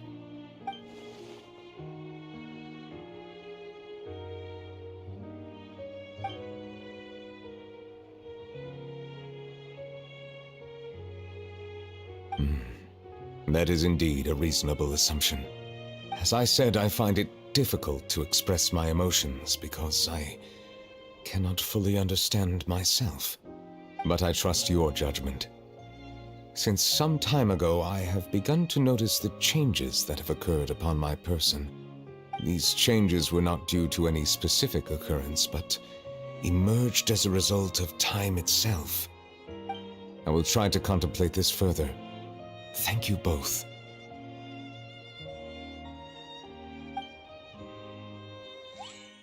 Oh, huh? It's raining! Oh no, Paimon forgot to bring an umbrella! Come on, let's hurry before it rains harder!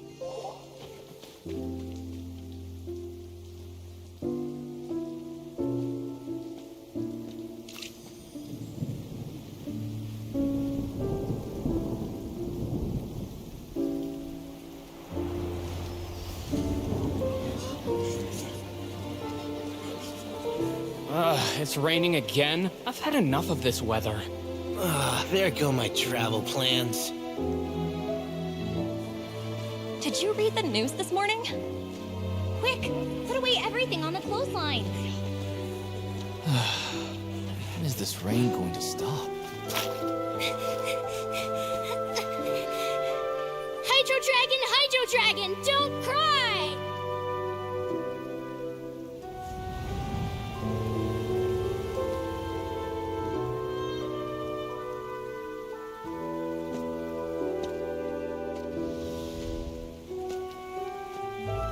They're planning to reanimate the monster.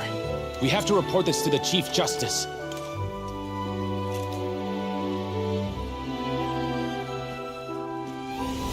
The Fortress of Meripede. It's a good place for me.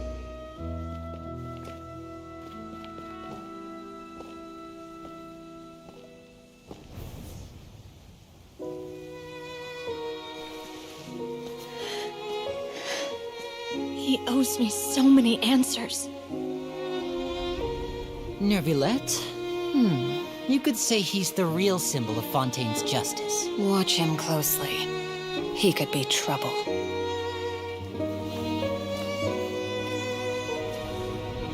How can two completely different species possibly coexist? Who's been threatening Melusines? Show yourself!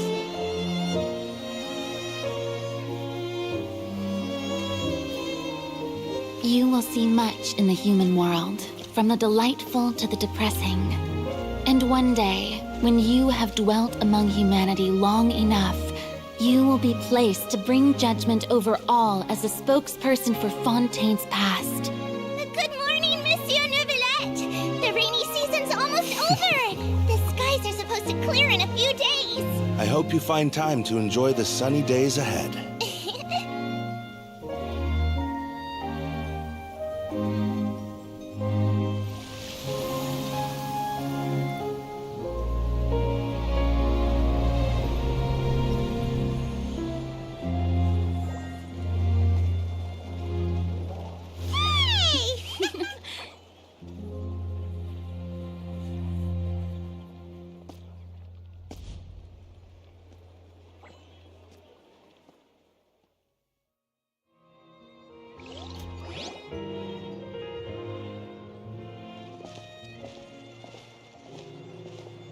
Is the matter resolved? Yep, we found the person who sent that threatening letter. Risley said he'd keep a close eye on him, so the Melusines should be safe now. Oh, that's wonderful. Sorry for dragging you all into this. There's no need to apologize. Yeah, you didn't drag us in. We got involved of our own accord. By the way, where's Kiara? At the Palais Mermonia, more than 50 people offered to protect her. Some even hid within the bushes to look out for danger. I was worried that the excess of protection would make her feel uneasy, so I asked her to stay inside the Palais. It's very safe in there. What a relief! Well, now it looks like the dust has finally settled. To celebrate this joyous occasion, Monsieur Neuvillette, would you be interested in an exclusive interview? That's not how you celebrate! I will consider it. Really? Of course. My schedule is full for the following weeks, but I should be available next month. Come up with questions during the intervening days, and I will answer them to the best of my ability.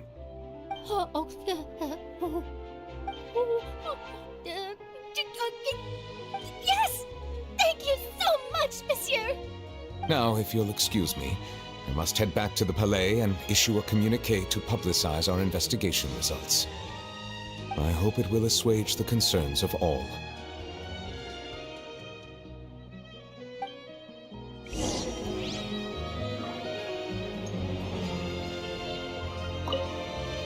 Oh, an exclusive interview! Am I dreaming? What should I ask him? Don't let anything hold you back. Make the most of this opportunity and ask away. I agree. He'll decline any question he can't answer anyway, so you might as well give all of them a shot.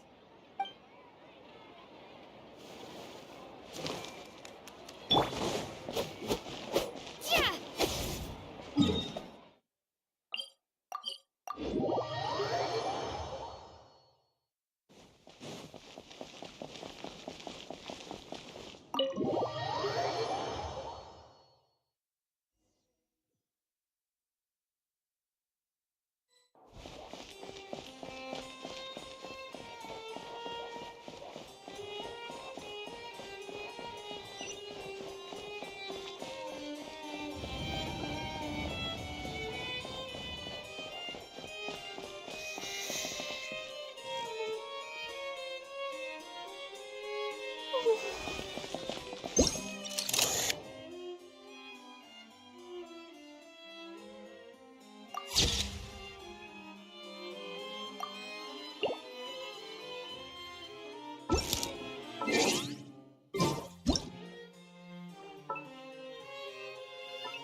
Kiara?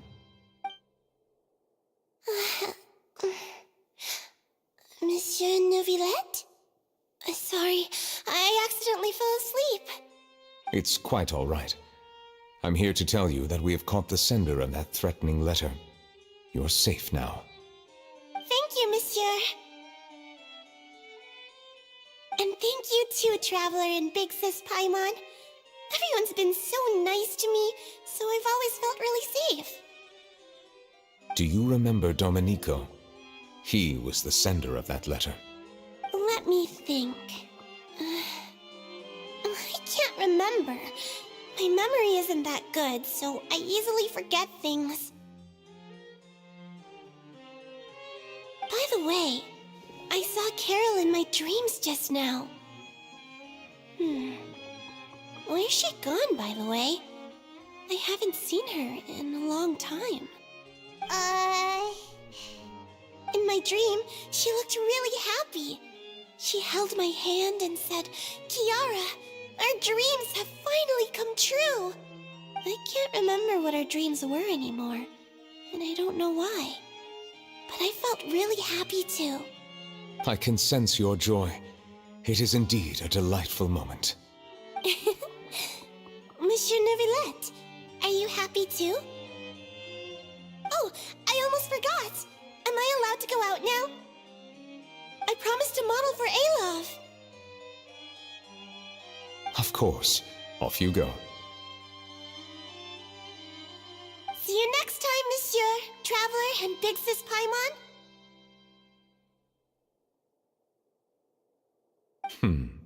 See you next time.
I once thought that time was of no consequence to me.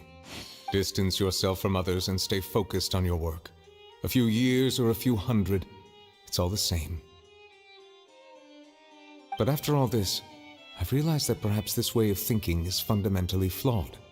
The passing of time has its own consequences. The answer that I've been searching for amongst all those lives, perhaps it's life itself.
Fortress of Meripede would be super scary, but looking back on it, it really wasn't that bad at all. You've got a set schedule, guaranteed food and board, and you can even buy all kinds of stuff with credit coupons. It's really no surprise that many people don't even want to leave.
Oh, you mean Risley?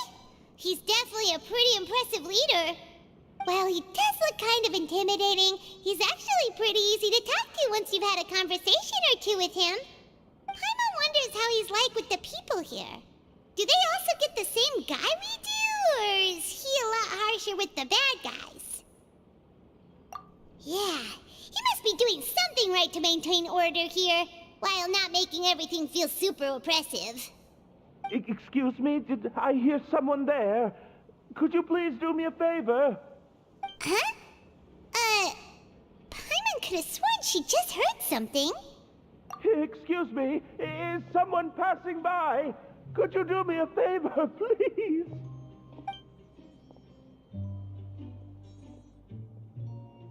Nope, Paimon wasn't dreaming. There's someone over there for sure. But Paimon doesn't see anyone. Oh, did you hear my call? Thank you so much. I'm over here, inside this big box. You're inside the box? Oh, no wonder Paimon didn't see anything. Well, come on, Traveler, let's go take a look. Why are you hiding in here anyway? anyway? If we hadn't happened to pass by, you could have been stuck for days. It's a bit complicated. Can we not talk about that for now? Whoa, that's terrible. Did someone seriously do that to you?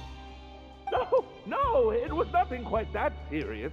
I'd just like some help finding my hat. Just your hat? But then, why can't you look for it yourself? Huh. Wait, Paimon gets it! Something must have happened to your hair! Sorry. So that's what happened. Paimon gets it now. No wonder why you had to hide inside the box. You just need your hat, right? We'll get it back to you right away! What kind of hat was it? I think you may have misunderstood me, but never mind. Please just help me find my hat. It's a soft and brown hat with a bit of a brim. Nothing fancy. I think I probably lost it near the entrance elevator. It was getting a bit hot, so I took it off and had a quick nap. But when I came to, it was gone. It's really important to me, so your help would mean the world. I'll wait here for your return. Don't worry, we'll be back in no time!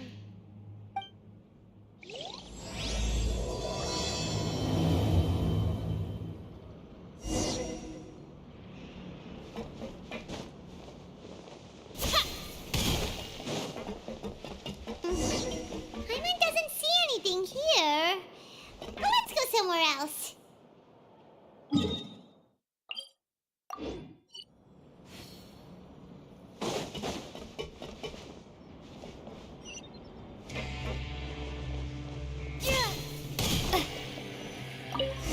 Just where is that thing?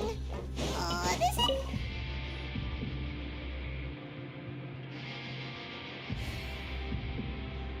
Nothing in the water either. Paimon thought it might have gotten blown in. Oh, we've looked everywhere and still not seen anything that looks like a hat. Huh, that's a good idea. If he's just looking to cover his head, then it shouldn't matter what kind of hat he's wearing. Why don't we check out the rag and bone shop? If memory serves, they've got all kinds of stuff in there.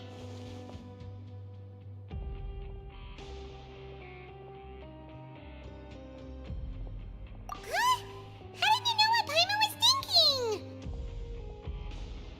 Oh, this is bad. Nothing gets past you nowadays. Well, either way, let's go check it out first.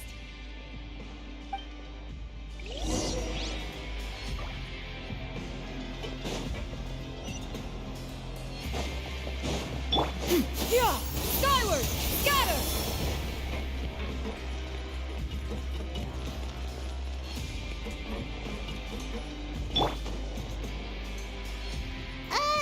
Paimon doesn't remember you being the boss. Well, I'm just standing in for Mr. Alvar while he's off restocking the shop. Now, just wait a sec. A blonde foreigner dressed all in white, accompanied by a glaze-covered flying chunk of gingerbread. Oh, you must be the legendary traveler and their companion Paimon. No! Well, you're half right. Paimon's the traveler's treasured companion, sure, but she's not some flying chunk of gingerbread! Sorry, I never thought I'd get the chance to see you with my own eyes, so got a bit ahead of myself. I hope you'll find it in your magnanimous hearts to forgive my discourtesy. I'm just a nobody, after all. There's no need to put yourself down like that. Paimon's just venting. Why, your heroic actions at Araneus have long made their way to the fortress of Meripede. We heard that you were personally received by His Grace when you made your way down here, you know. You were the envy of all. And you're one of His Grace's favorite people, so of course, everyone wants to be introduced to you. Well, I figure you'd appreciate honesty over flattery. After all, I also only joined up here because I'd heard Mr. Alvar was a good friend of the Duke. And though I've only caught scant sight of His Grace since then, as fate would have it, I've become fast friends with Mr. Alvar himself. I mean, we've all got agendas, but rather than trying to force something to be true, it's often better to just go with the flow. Oh, so now you're trying to kiss up to us. Well, I did mean it when I called you legends, and it is indeed an honor to meet the two of you. Oh, enough of that. Is there something you're looking for? No problem. Anything else? Hey, feel free to check out anything you want. The credit coupon costs are on me. Wait, but that's, you don't have to be so nice. Well, it's not like I'm getting paid to watch this shop. Instead of more coupons, Mr. Alvar usually lets me just take my pick of our goods. Life's been pretty good recently, so I might as well just waive your bill. Never hurts to make some friends. All right, Paimon will take a look.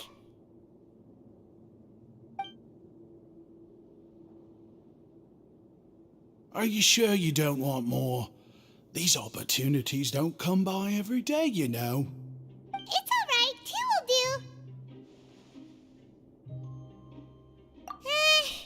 It just doesn't feel the same if the owner's offering everything to you for free. But anyway, we don't need to get into that right now. We can discuss Paimonology later. That poor guy must still be waiting for us. Thank you so much. We'll be off then. No problem, and thank you for your patronage. I'd appreciate it if you could put in a nice word for our establishment the next time you speak to His Grace. That's a real sneaky way of getting good reviews. We've been gone a while. Paimon hopes that guy in the box hasn't passed out from lack of air.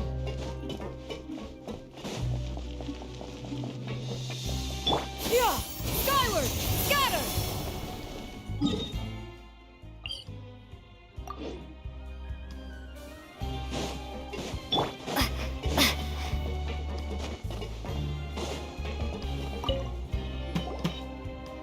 You can come out now. We found your hat.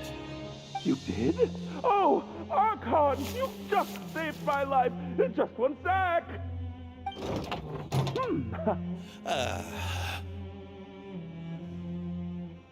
Wait, so you're not actually bald? You've got such a full head of hair, too! I mean, I told you that there had been a misunderstanding. This has nothing to do with my hair.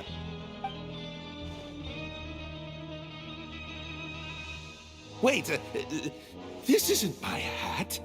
Well, we got you a new one. We tried really hard to look for your hat, but no dice. I see!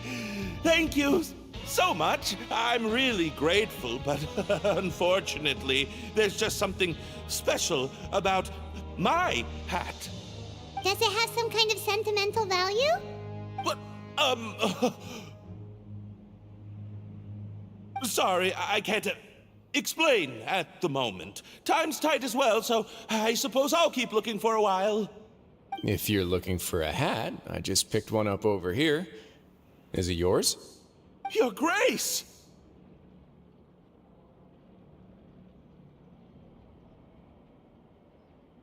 Oh, hey, Risley! It's been a while. Well, it's a slow day today, so I decided to go for a little stroll. Even if your workspace isn't cramped, it's still good to get some air. I'll say, I'm not at all surprised to find the two of you here. You never could turn down someone's request for help. It's what good adventurers do, after all. Is that so?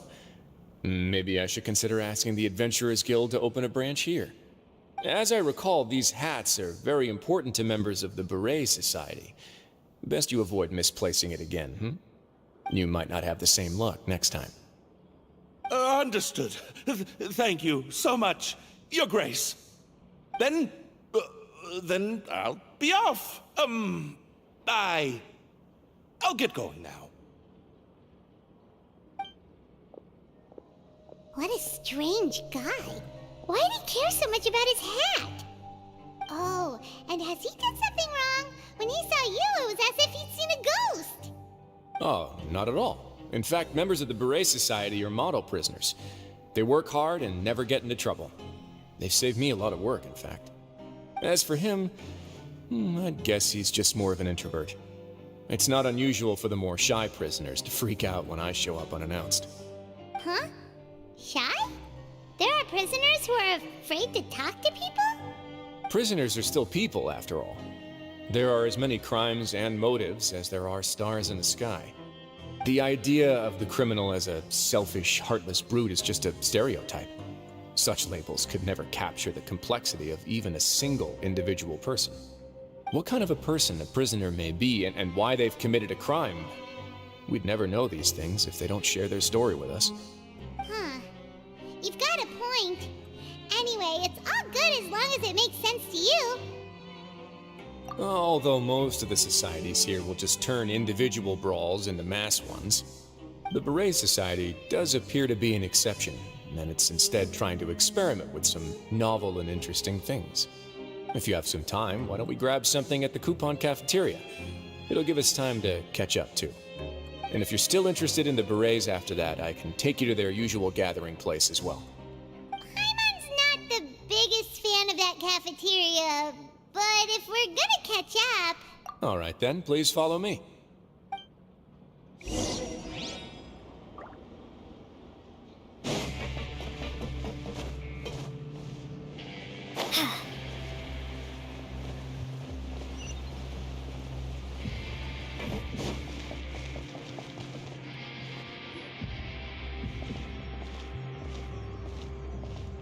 Welcome, Your Grace, and the Traveler.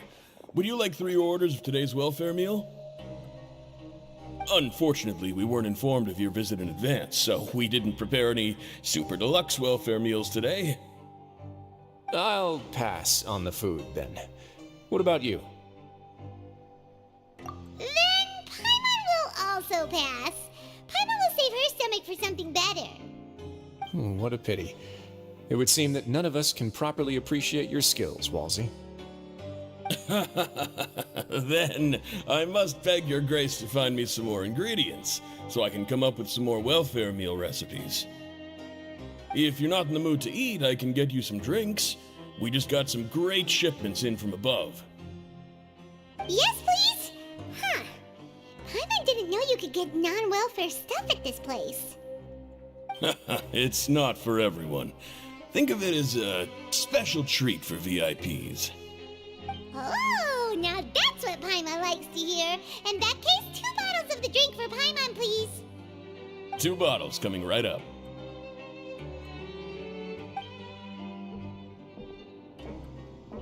Our first meeting took place on short notice, and we were both swamped by everything that happened after, so there was no time for more casual chit-chat. I'm actually quite fond of stories, you know. Of course, the others have already told me a lot about your deeds in Fontaine, but I'd love to hear it straight from the source. Oh, that'd be quite the long story.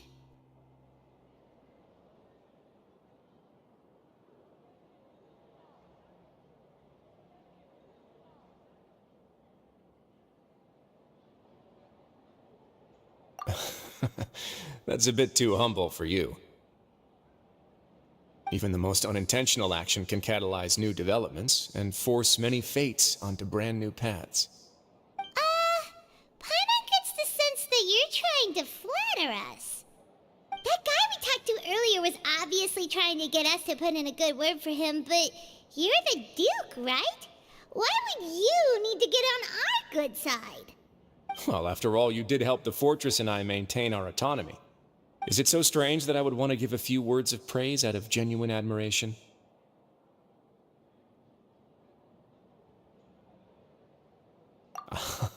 So this is a matter of trust. Which is unfortunate, since I don't have nearly as interesting of a story to offer about myself. I was convicted and sent here at an early age. I only became the top dog after spending a long time figuring out its inner workings. Power and control come in many forms, some fair and ethical, others less so. And since we're all sinners here, the victor calls the shots, no matter how they manage to get to the top. So, what do you think? Didn't put you much more at ease, now did it? Kinda. You're really different from most of the people we've met so far. I'm perfectly aware of that too, but even so, that doesn't make me think any less of you.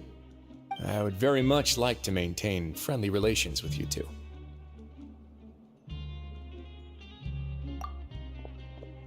Your Grace, after following your instructions, we were able to find a box of undeclared contraband in the latest shipment of cargo. They were extremely well hidden, and we've confirmed that the senders have been using this method to smuggle goods for a while. We're trying to trace the goods to their source. Got it. Leave the box here and contact me immediately if you make any progress. You're dismissed. Yes, Your Grace.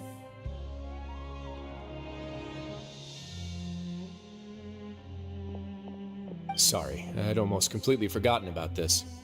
She mentioned something about contraband. Are they like dangerous goods?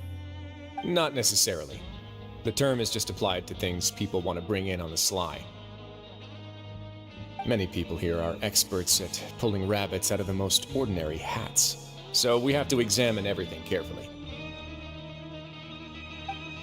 Now, what do we have here? It's more or less what I expected. Whoa, this is certainly a box of curiosities.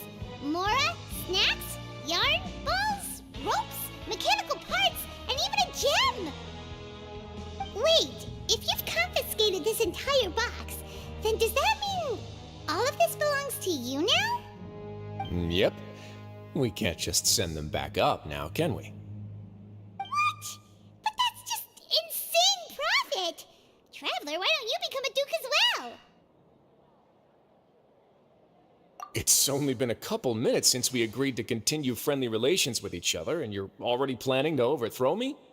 Jokes aside, I didn't know you'd be so interested in this box. How about this then? You can pick anything you want from it. Consider it a gift from me. Really? You'll let Paimon pick anything? No takebacks. Paimon will have you know that she's got a real good eye for treasure. I never joke about things like this. Alright, Paimon's gonna have a look. Paimon wants this one. This dark, sparkly gem. You just know it must be worth a ton of Mora.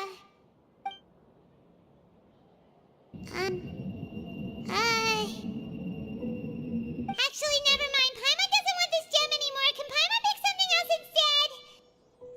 There's something weird about this gem.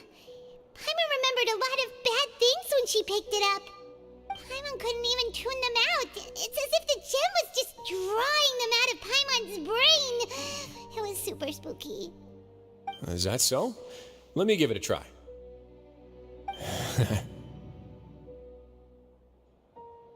Paimon's right. I too experienced some unpleasant flashbacks. Are you sure? I wouldn't exactly call it fun. Fair enough. Go ahead. I don't think it'll have a permanent effect.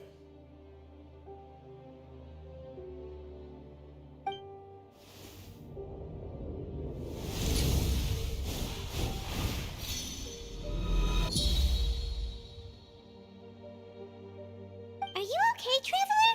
You also saw something, right? I'll take this gem, then, and run a thorough investigation on its properties. Paimon, feel free to pick something else. Then... actually, never mind. Paimon's gonna pass. Paimon was thinking about one of the snacks, but who knows if it'll also make Paimon sick. You do have a point.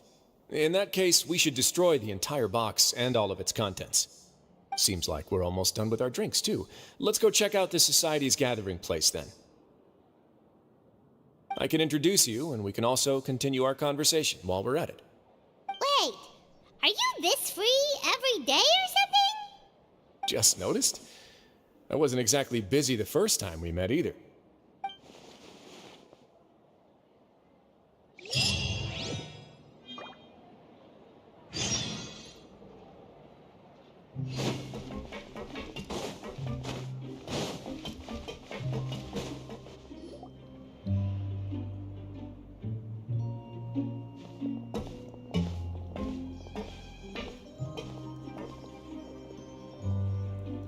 We are honored by your visit, Your Grace.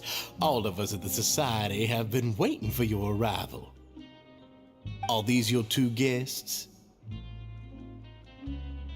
Mm-hmm. Let me introduce you to them. Traveler, this is Dugier, the head of the Beret Society. This is their gathering place. Members can find all sorts of drinks and snacks here, as well as a large variety of books and other resources. Every once in a while, the Society will also host activities and seminars, which are always well attended. You flatter me, Your Grace. All we did was set up an organization in the same way as you would in the world above. It's so easy to feel lonely and helpless when you arrive here for the first time. I remember that feeling all too well. None of us knew anything about this place then, after all. But that's when the thought came to me. If we could help everyone turn over a new leaf, they would no longer have to lead such gloomy existences.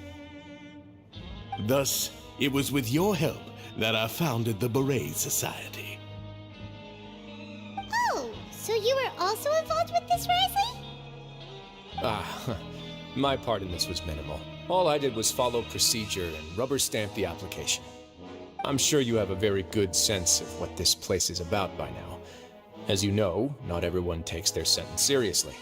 For some, this is just another place where they can eat, breathe, and sleep. But the Society is a great place for those who wish to turn things around.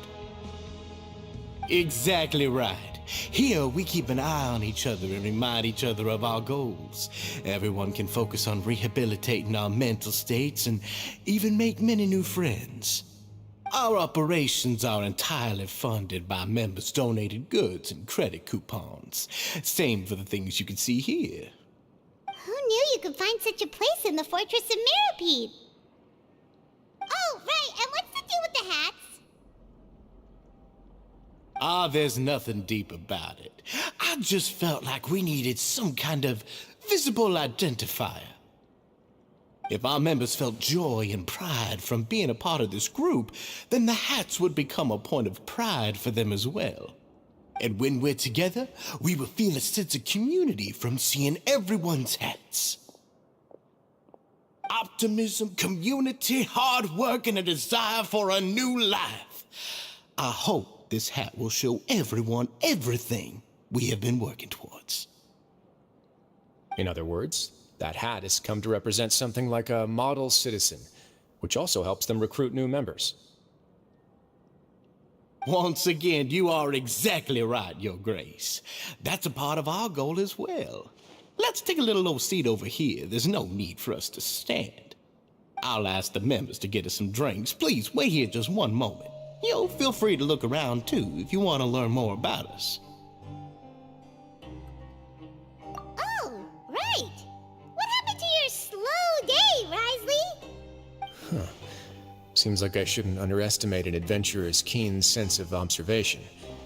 I'll bear that in mind the next time I need to do something low-key. Kidding, of course. We're just discussing some small matters. It shouldn't take long.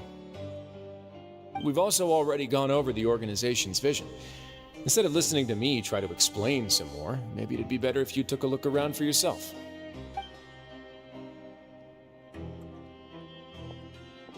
Why does Paimon feel like he didn't answer the question at all? Well, we're already here, aren't we? Yeah, they're supposed to be like the model prisoners, right? So this is what their spot looks like.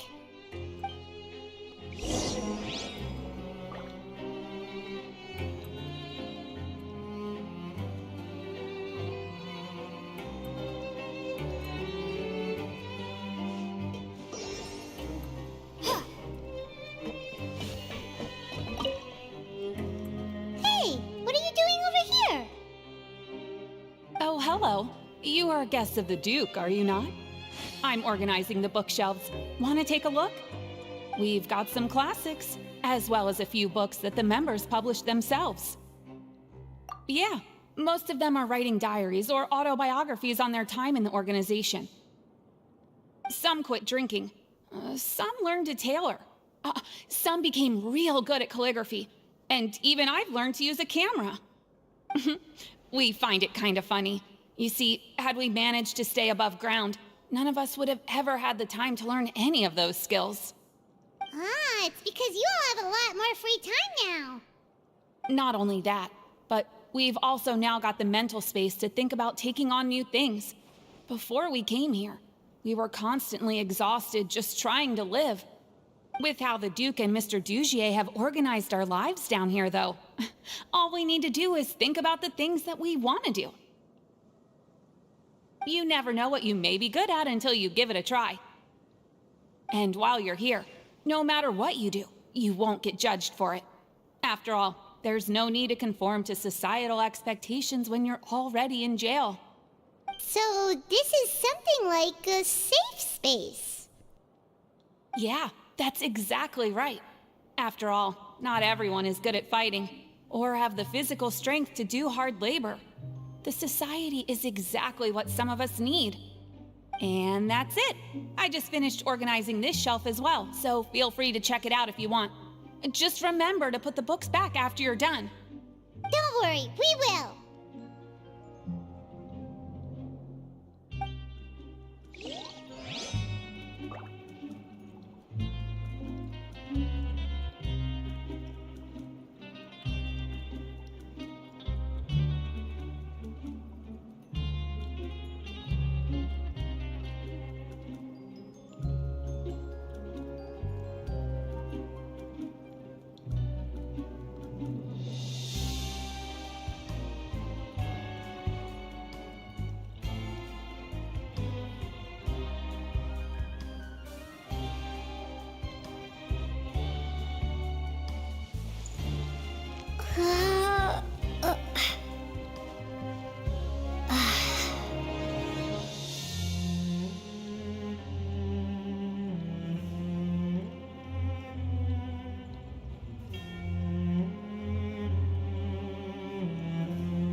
Welcome to our gathering place. Is there anything you'd like me to explain to you? Oh, it's okay. We're just taking a look around.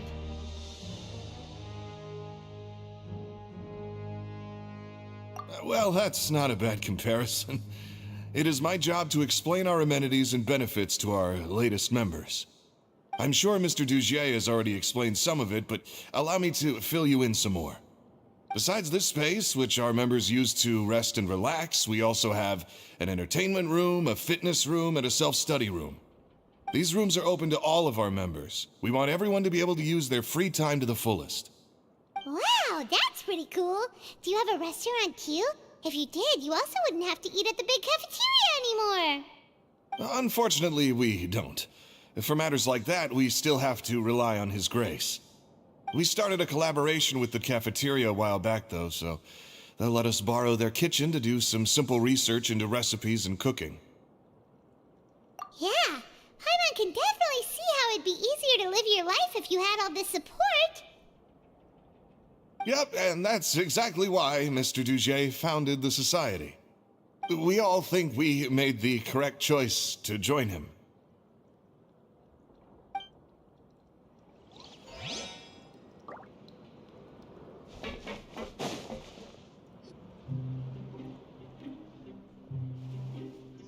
Hey, you there, newbie! Hello? Are you talking to Paimon? Yep, I'm talking to you. Now, why don't you follow my lead and take a deep breath before letting everything out like this?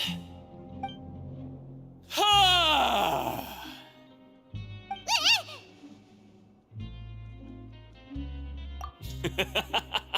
That's how I pump myself up every day. A lot of my friends have found it super useful too. With one shout, you can release all the fatigue, resentment, and unpleasantness from your lungs and return to the day with all the optimism in the world. Why don't you also give it a try, huh? I promise that it'll work.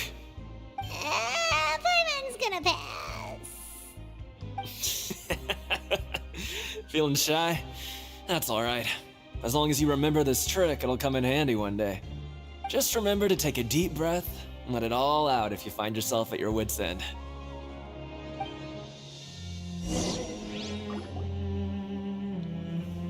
Alright, we've talked to everybody. It sure sounds like they're all pretty happy. That would explain why Risley only had good things to say about this place.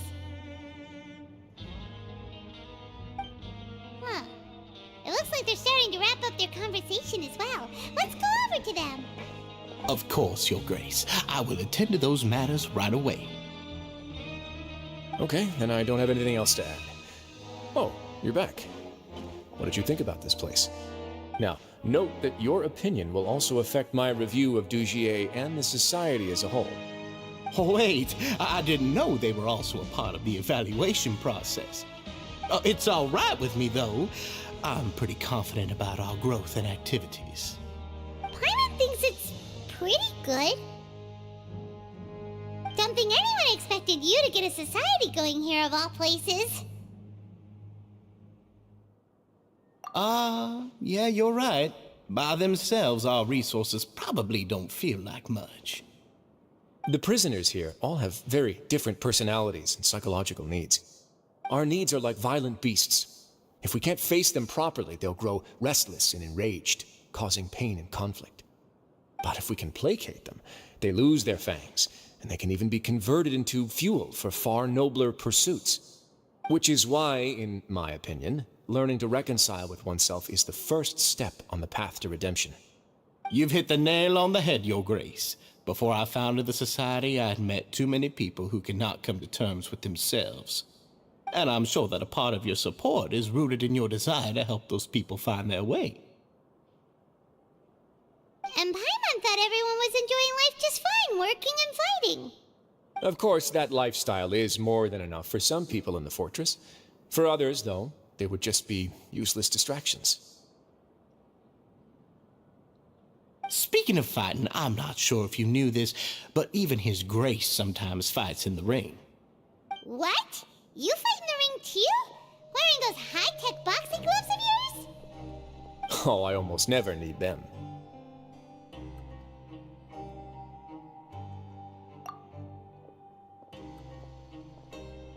Hey,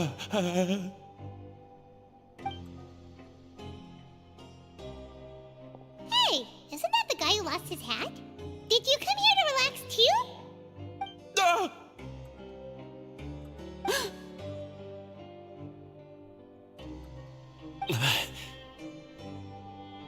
What's wrong? Did you forget about us already? Are you feeling all right? You are looking a little pale. No, I'm fine. Thank you for helping me get my hat back. I'm sorry, but I've got to go. He's still as weird as before. Paimon's kind of used to it by now, though. Dugier, do you know what's up with him? I'm also not too sure about that. As far as I recall, he's always been a little strange, but I'll check up on him later. After all, it's my responsibility as the leader to make sure that no one falls through the cracks. We'll leave him to you then. Where were we before we got sidetracked? Oh, right, about that. You might have thought that I was joking, but in a place like that, everyone will use everything in their power to win. And when emotions run high, things often spiral out of control. That would be when I need to pull out my gloves to maintain order. Sometimes you might need more than just gloves as well. This pair of handcuffs has also come in handy quite a number of times. Oops. Oh, isn't that awful gem? You're still carrying it with you? Yeah, I kept it on me because of its special qualities. It won't affect me as long as I don't let it come into contact with my skin. Go on, you guys. Pick up the item for His Grace, would you? Yes, right away.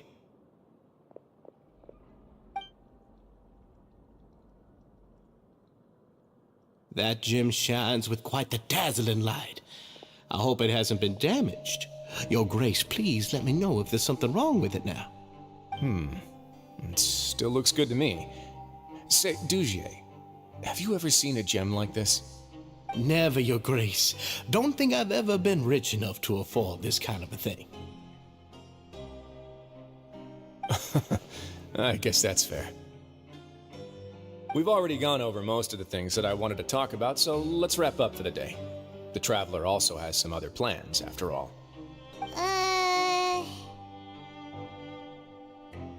Got it, Your Grace. Take care, everyone. I'll take you to the exit.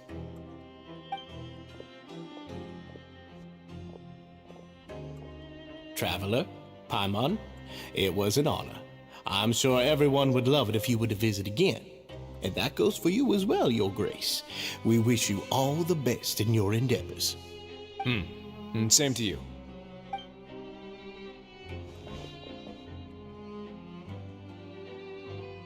Paimon doesn't think we made any plans for the rest of the day. Why did you lie to him? Well, what's your opinion of the Society now that you've taken a look around their headquarters? Paimon thinks it's pretty chill. Weren't you complimenting them the entire time as well? Paimon doesn't remember exactly what you said, but wasn't it something along the lines of encouraging people to embrace their new lives with optimism? There's only one potential problem. If the Society does too good a job managing and rehabilitating its members, you may be soon out of a job. That is certainly a possibility.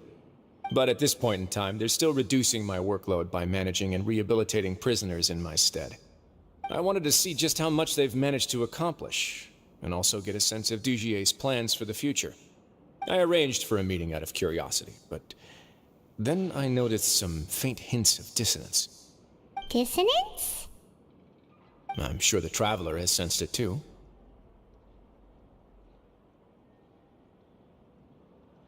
As expected, you also picked up on it. The whole truth is a bit complicated, so I'll explain everything to you later.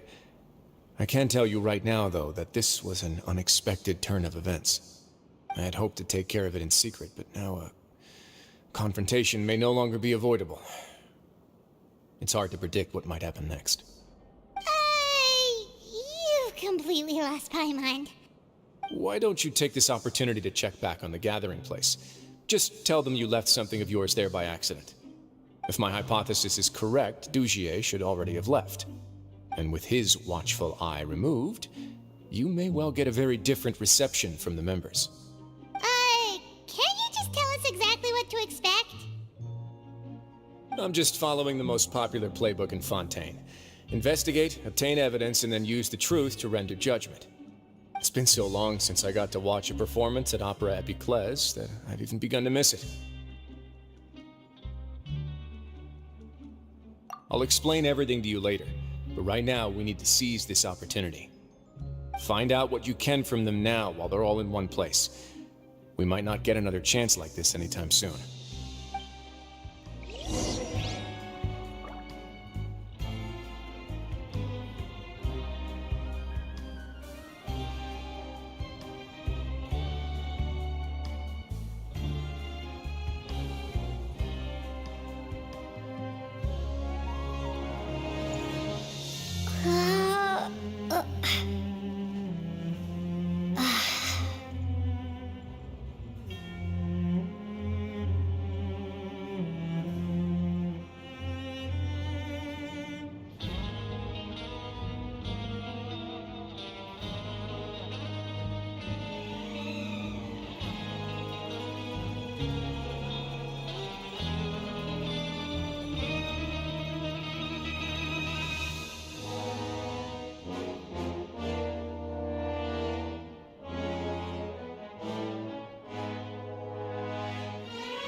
Do? Good question. What should I do? Maybe I'll drop by the ring and sign myself up for a fight. Wait! So you're really just gonna make us work while you slack off?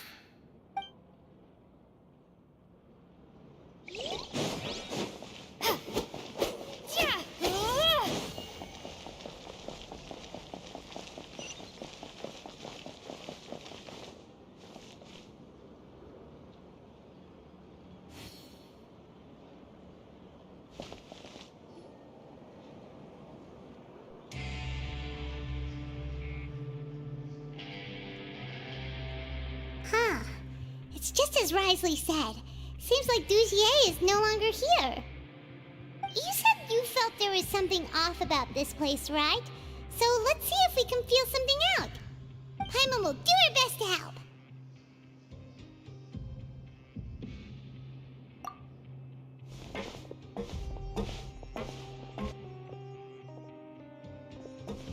Wait, you guys are... We're really sorry. We just realized that we lost something, and we figured we might have left it here by accident. We'll be on our way as soon as we find it. Oh, okay.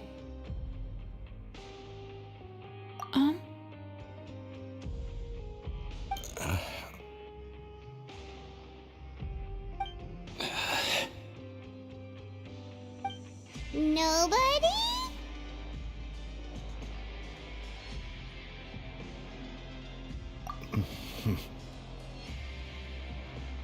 It's okay. There's no need to be nervous.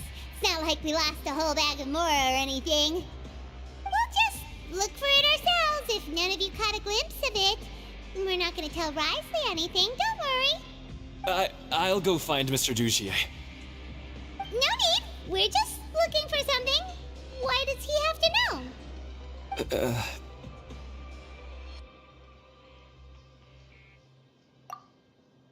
We can look around for it, yeah?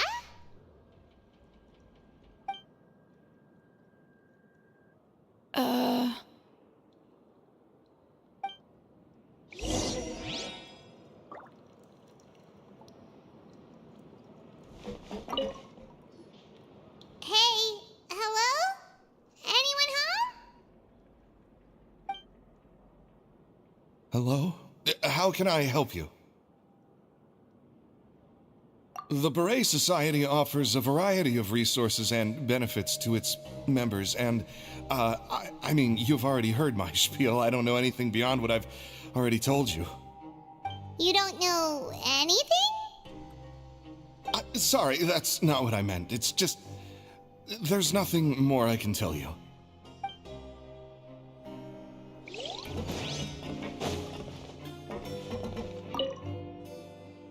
Hey, big guy.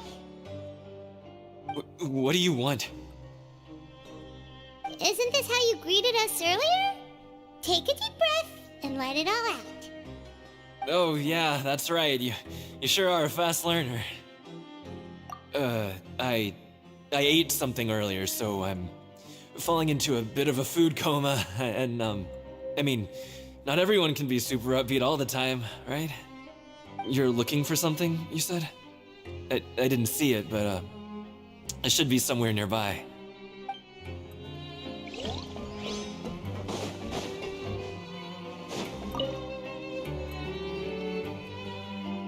Are you still organizing the bookshelves? Yeah, and... I'm sorry. But you can't check out the books right now. We weren't thinking about that to begin with, but weren't you super friendly just a moment ago? Sorry. Okay, Paimon sees what you meant now. Seems like they really don't want to talk to us, so let's just head back.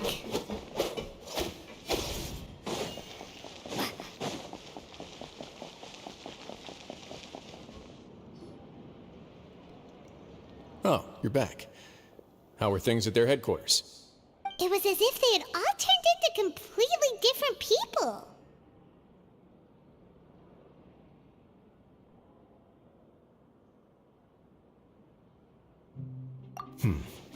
That would prove my suspicions. The dissonance I mentioned earlier was precisely that fleeting moment of fear behind the cheerful facade. Right. He was acting super scared too when we saw him at the gathering place. Actually, hasn't he just been acting super paranoid since we first met? And that's precisely why I took his hat. Oh, so the one who started it all was... It was you all along! It's because I wanted to figure out what's really going on. I don't believe any of Dugier's talk about unstable mental states. Not too long. Dugier made very elaborate preparations for my visit. But I don't know. It almost feels like the performance was too elaborate. Okay, but if you think something's wrong, why don't you just take the whole society into custody? Aren't you the Duke? You can do whatever you want in this place. Well, maybe you're actually a better fit for the position than I am. Just give me the word and I'll hand you the cuffs. In all seriousness, however, cuffs and the like should be used sparingly. They're mostly for show. Everything I do is on display. The way people see me act determines the kind of world I can create down here. And I've always striven to appear fair and reasonable to the people. That sounds a bit deep. Paimon's not sure she got all of it. Yeah, you've hit the nail on the head. I have to lead by example if I want to maintain expectations of justice and order. And that's why, even though Dugier had already let a few things slip, I didn't want to turn on him without irrefutable evidence. Alright, so you're saying Dugier has figured out some way to control the members of his society. And even though the members are acting all optimistic and motivated, it's all just a show.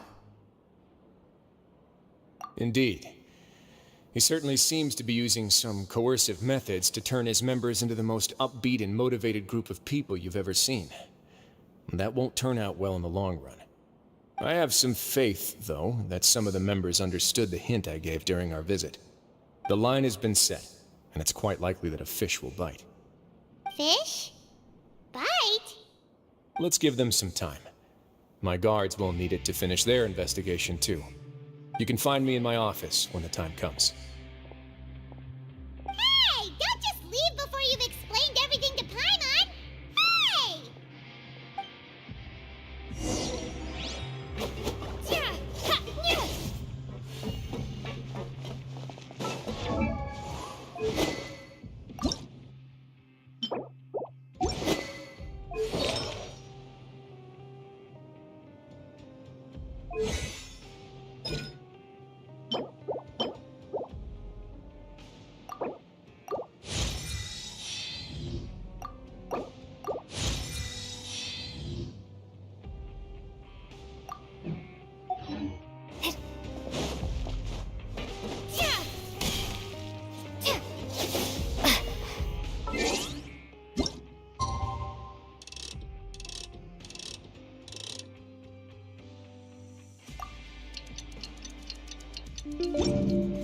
It's finally evening. Wrisley's probably wrapped up his investigation. Paimon has no idea what that guy's thinking. Let's just go find him and ask him what he's really up to.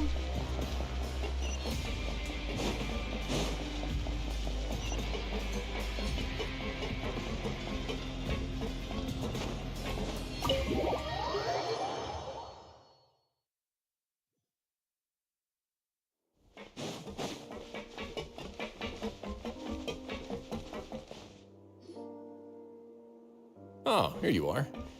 Did you manage to land a lucky pull on the welfare meals tonight? Let's just get straight to the point. Has anything else happened with the society? Patience, Paimon.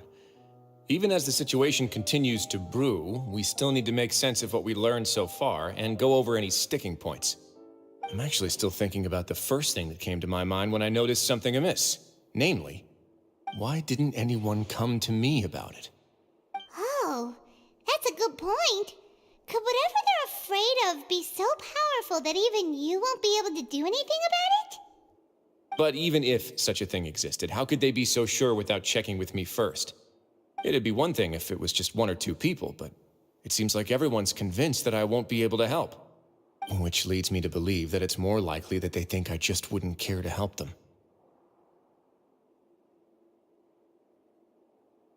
Yes, something like that. Dugier must have told them something to make them think I won't take their side. So it became imperative for me to refute that and prove my true stance. Of course, I had originally planned to do this in a more covert way, but I had to improvise when you identified the guy who'd lost his hat with everyone present. There was no way to keep our investigation a secret after that. That makes sense. Wait, then does that mean it was all Paimon's fault? The last thing that guy wanted was for Dugier to find out that he'd lost it. He would have never brought the matter up on his own. But now, not only has Dugier found out that he'd lost his hat, he's also realized that we were the ones who found it. That likely set his internal alarms off all at once. Yes, that's the conclusion I came to as well. It's the only thing that could explain the fear. If we didn't act right then and there, Dugier would probably come up with some other way to hide the truth and we'd be back to square one. So after giving the matter some thought, I tossed that black gem onto the ground. I must say, I was pretty satisfied with the results. Ah, so you did that on purpose? Yes, that's right. Of course, that box was discovered as part of our investigation of the Society from the very beginning. I had no way to know if any of the members had actually seen the gem before, but since I had to do something, I decided to gamble. Right. And I said back there that I had no idea what the gem represented. That should have been enough to let people know that it's still early days for my investigation. And since I was traveling with you, heroes who have never turned a blind eye to evil and injustice, they would also understand that we're here to help, rather than to tolerate or uphold the status quo. You used us as a part of your plan too! My apologies. There was no time and quite a lot to explain, so I figured it might be easier to just let you see a few things for yourselves. But I can assure you that I've now told you everything there is to know. Of course, you're under no obligation, but I would really appreciate it if you could continue to lend me your support and help me figure out the true secret behind the Society. Would you be willing to lend me your support? But Paimon's still mad at you!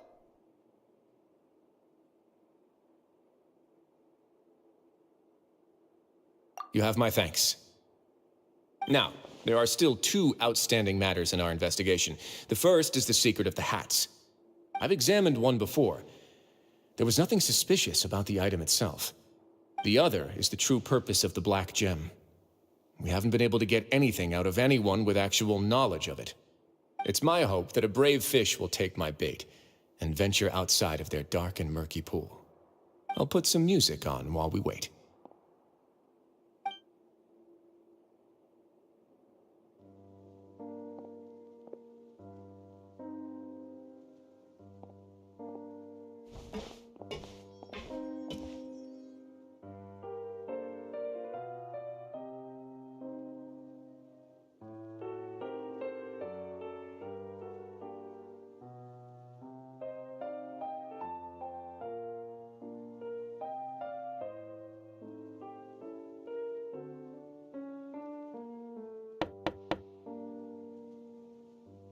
Excuse me, Your Grace, but may I come in? I'm afraid that someone's been following me. Please, do.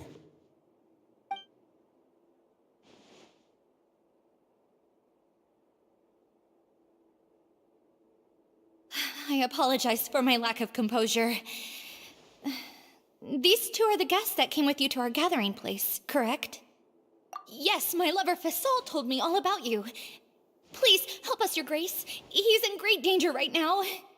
Slow down, take a deep breath, and start from the top. What happened at the Society? I'm sorry, Your Grace. I will try. I think I should start from when you saw Fasol last. You mean when we saw him at the gathering place? Yes, he fled immediately, but many members are hot on his heels. Thankfully, he still managed to meet up with me and explain everything that had happened. Now that he's lost Dugier's trust, what awaits him is agonizing censure. Censure? Censure is Dugier's method of establishing control, as well as the thing we all fear the most. Rather than listening to me explain what it is, Your Grace, please, just let me show it to you. Every secret may be found within...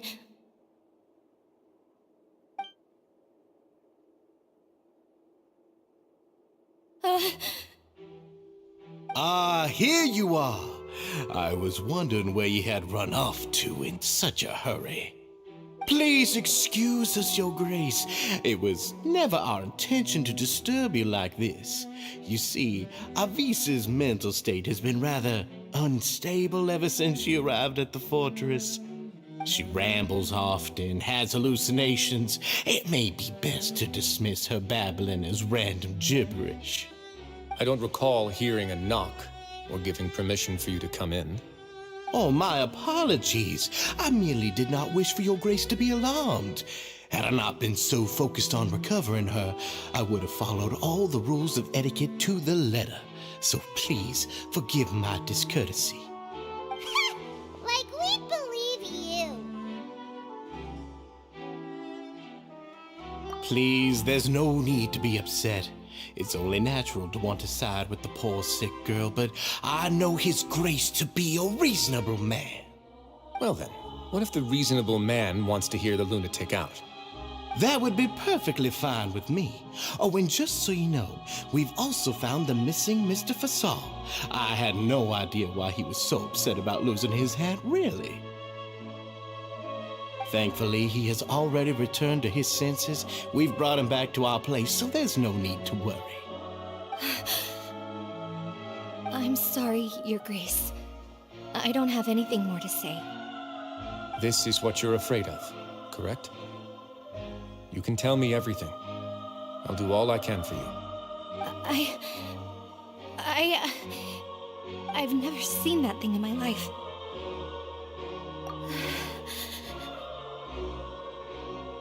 Your Grace, I don't think there's anything else she would like to say. Pressuring her will not get you anywhere. It's all right, Avise. As long as you tell me what it is that you're terrified of, no matter what it is, it will no longer be able to hurt you. I swear this on my name and honor as the Duke.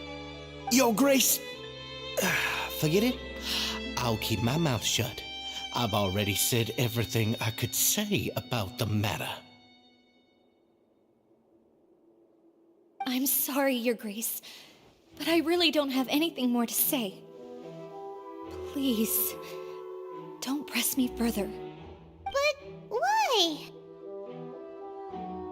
In that case, Avise and I will be off. Once again, please accept my apologies for disturbing your peaceful evening, Your Grace. Miss Avise, please show me your head. That is an order.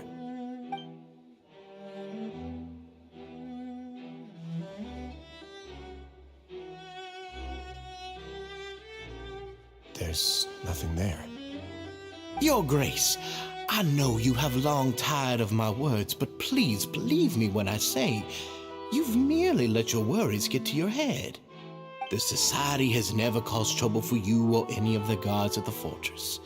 We've spent all of our time working hard and trying to lead better lives.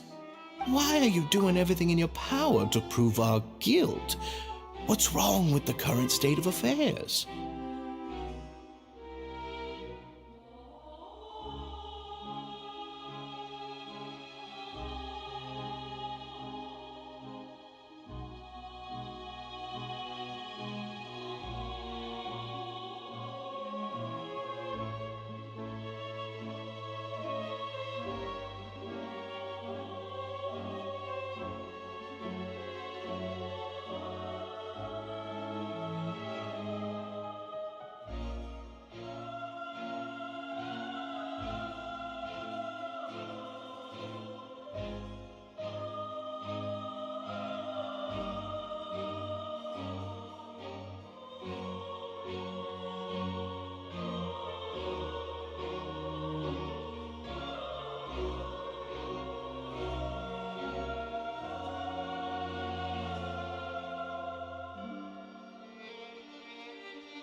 I'll do anything for you, as long as you give me the word. Why are you so intent on getting rid of someone who's been unfalteringly loyal? Your words bore me. You know the consequences if I find you to be lying. Everything that I do for the Fortress of Meripede. But your grace is welcome to visit us any time to confirm the true intent of our activities. All right, Avis. Let's head back.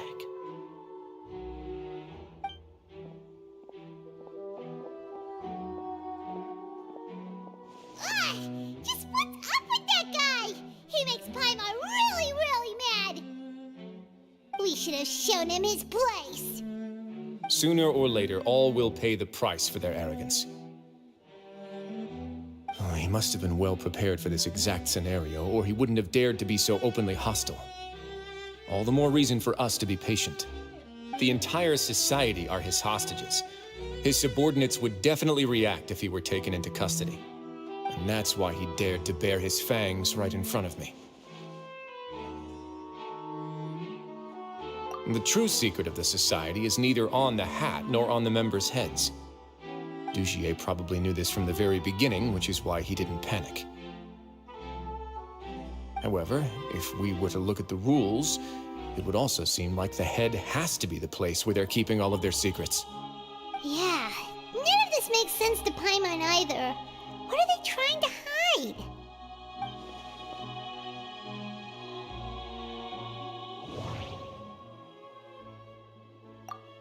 The hats are definitely being used to hide a secret. But there's nothing wrong with the hats themselves. But if there's nothing on her head, why did Avis feel the need to remove her hat? From the way Dugier acted, he must have known from the beginning that we wouldn't be able to find any evidence.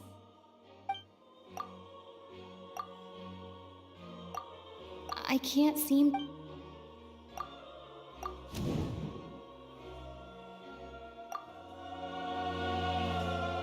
I have an idea, but... Huh? What is it? Tell Paimon about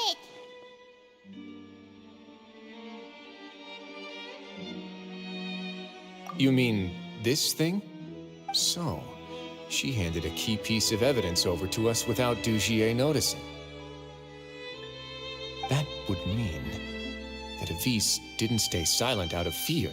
She stayed silent because she'd already given us what we needed. Let me take a look.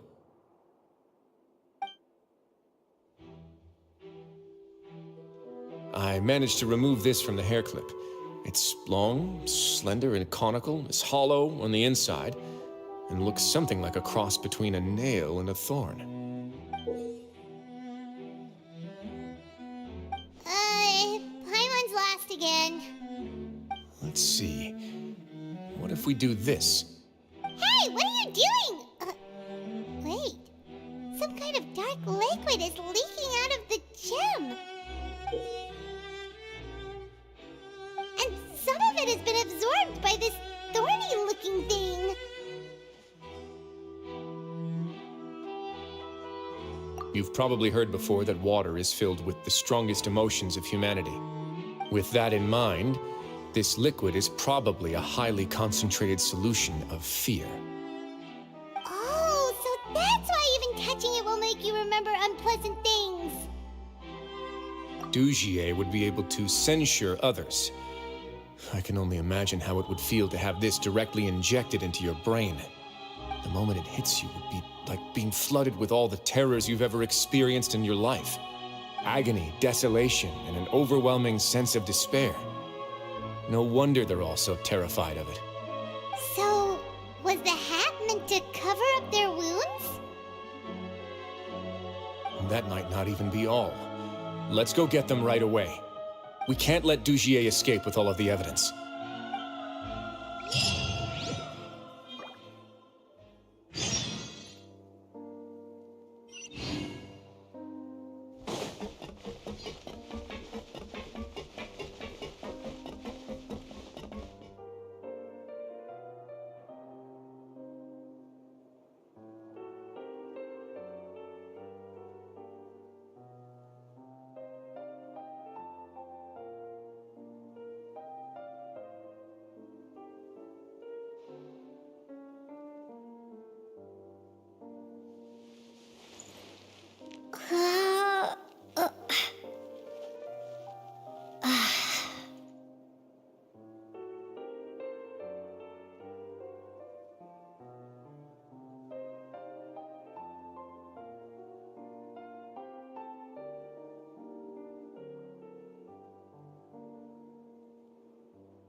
Your Grace, we have taken the Society members into custody. They all tried to flee just a little while ago, as if they had received some kind of order. We decided to forestall their plan, and were just about to send the word when you unexpectedly arrived. Great work, everyone. You had prepared for something like this all along? I had them stay here to keep an eye on things, so I'm glad that my intuition turned out to be correct. Perform a thorough search of the Society's headquarters and bring all the members to me. Understood, Your Grace. Now, let's check on them. As expected, they all have a hollow thorn inserted into a wound on their head. Paimon's glad her eyesight isn't so good that she can see it from here. Paimon's gonna float away for a bit. They probably left it there as a lasting reminder of Dugier's censure. These people must have had to endure an unimaginable amount of pain.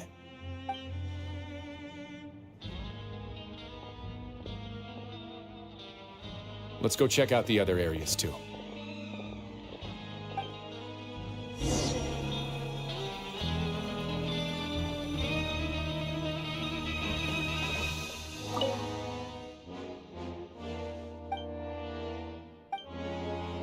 Hey, come here!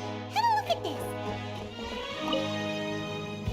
This is a book that Paimon found in a box next to the bookshelf. Its contents are exactly the same as this book on the shelf. The colors of the covers are completely different, though, and the names of the authors also don't match up.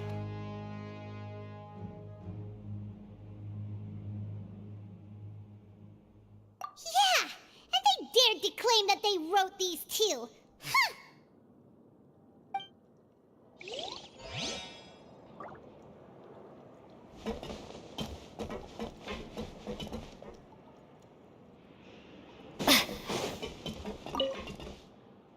Look at what I found.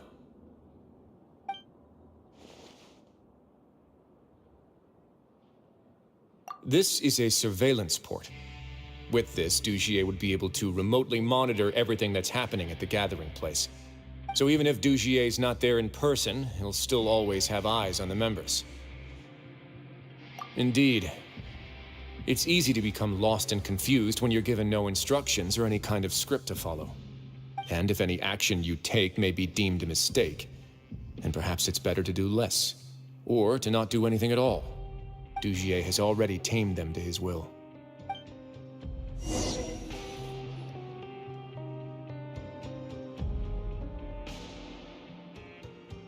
Your Grace! Your Grace! What's the matter? We couldn't find any Society members in the other areas. It also seems like none of the equipment in those rooms were ever used. All the signs of wear and tear are fake. The lime scale, the layers of dust, they were all deliberately added. We also investigated the members' residences and weren't able to find anything. Their neighbors all say that they haven't returned home for ages. Oh. Is that right? They're gone? That could only mean... Indeed. As long as he allowed Society members to mingle with others, even with threats of censure, Dugier knew that he couldn't stop all of his members from speaking out. Meanwhile, this marvelous gathering place will lose all of its value as soon as a whistleblower sounds the alarm. So instead of being his real base, this is just an elaborate performance. The rest areas, the fancy equipment, even the members that we saw, they were merely part of the front. And only the most docile and well-trained members were selected as his performers. But then, where can we actually find him? Let me think. Dugier must be holding all the rest of his members in another place. And if the overseer of my fortress guard has never alerted me to anything of the sort, he must be in Dugier's pocket. I'm of the same mind. Let's go. You two, follow me.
That's the most likely scenario to me. He's probably already caught wind of Dugier's declaration of war against me, and has fled to seek his protection. Let's keep heading down. There are some abandoned areas in there. Since he needs space, I'd guess Dugier probably converted them into his headquarters. We should be on the right track. Now we just need to find that turncoat. Let's go. We can take this path. You guys take the other.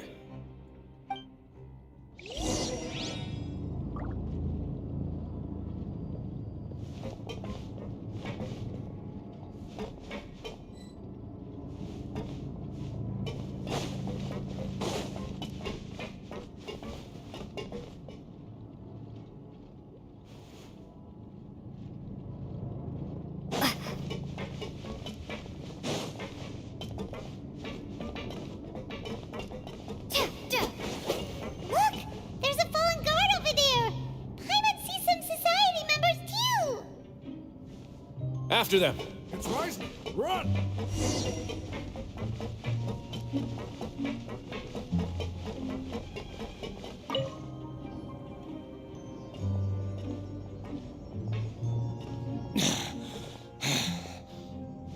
Did Dugier send you? Why did you attack that guard? Come on! It's time to talk! Can't you see that he's trying to help?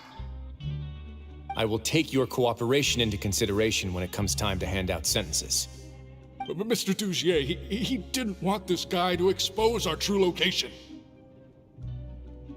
We were just about to dispose of him when you caught up to us.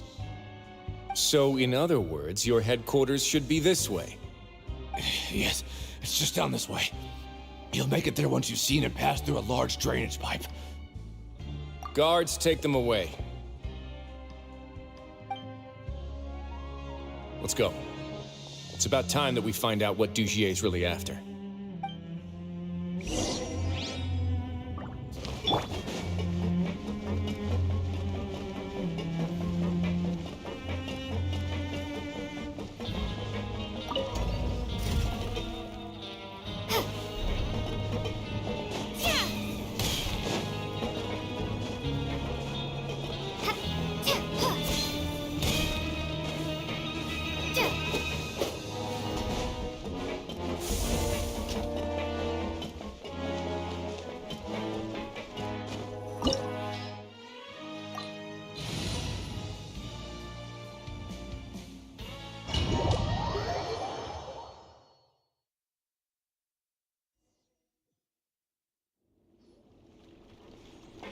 There's so much space down here! Yeah, these are all former work areas. They've been left abandoned due to a lack of funds. There are usually guards on patrol here. It would seem that all of those guards have been bought as well.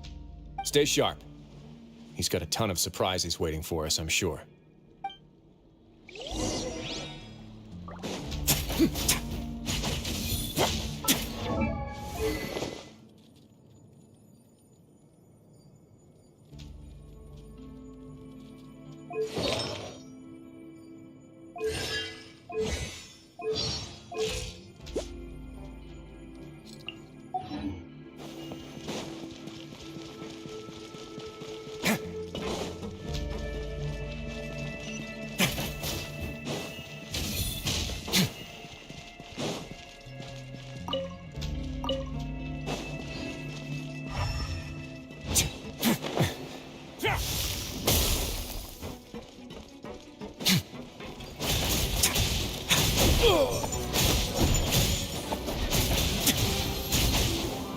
Let's begin.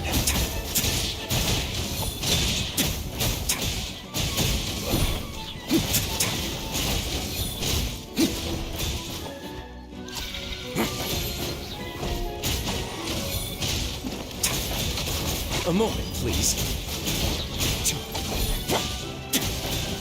Shine down! Yeah!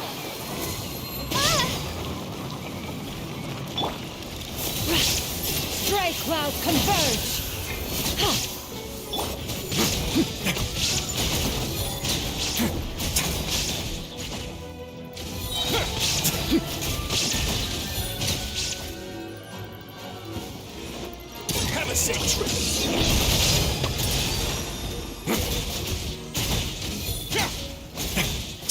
Not away now.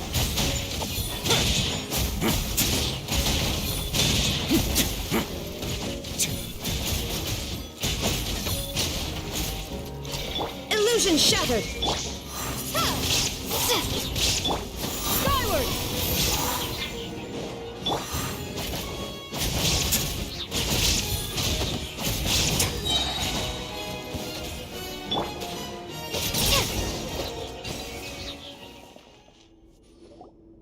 Hey, are you okay?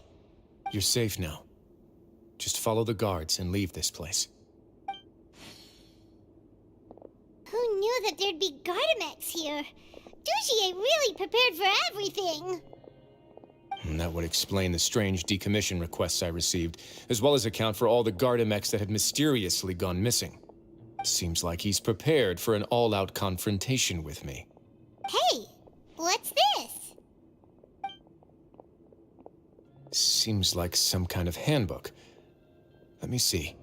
Ah, this should be the Society's real rules book. It lists all the rules that they're expected to follow. Members are not permitted to speak to each other or to leave without formal permission. 5 members shall form a group, and the whole group will be punished for any single member's wrongdoings. Anyone who reports a fellow member's misbehavior shall be rewarded with food and water. I see. So it's much as I expected. But that's just cruel and unreasonable.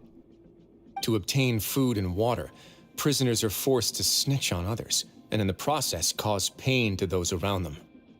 To avoid punishment, they learn to stop talking with one another. This leaves the wounds they've already received to fester, however, and so resentment builds until every prisoner has become an island. Finally, isolated and without hope, they accept their fate as Dujier's slaves. Do you remember what happened to Paimon? She rejected all the snacks in the box once she was spooked by that black gem. She's usually all for tasty snacks, but she chose to go against her instincts after a negative experience. Ugh, is that the best example you could come up with? Anyway, Paimon still thinks she made the right decision, and never hurts to be careful. No, your decision was valid. However, it's also valid to interpret that as a decision that you only made under emotional duress. The human heart is like a raft in a vast and empty ocean. We convince ourselves that we're in control, but in truth, a single wave could sweep us off course and send us crashing into the path of a storm. Those who use fear to lead others astray must pay for that crime.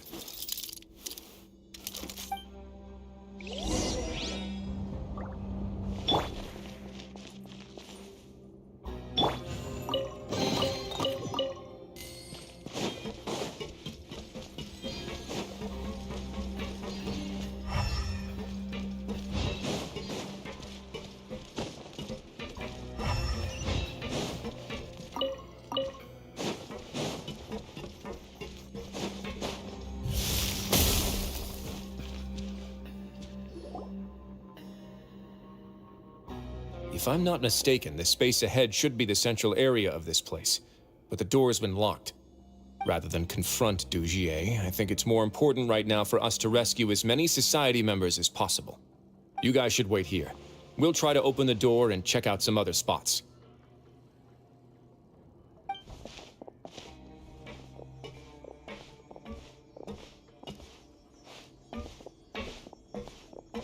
Open the door.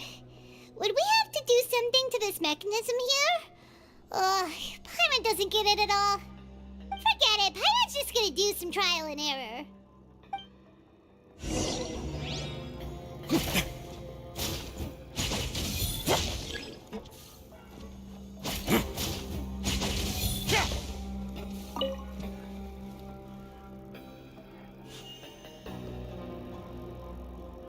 Whoa, it's turning!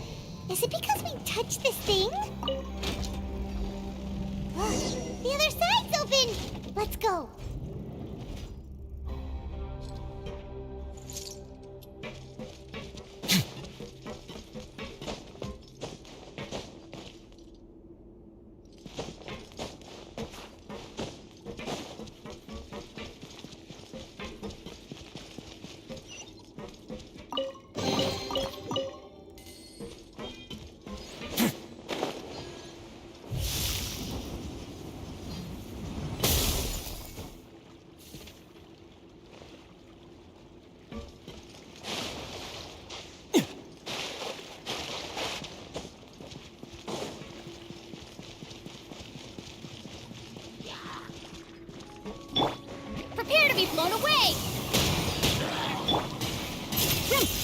Make way for the adept! A moment, please.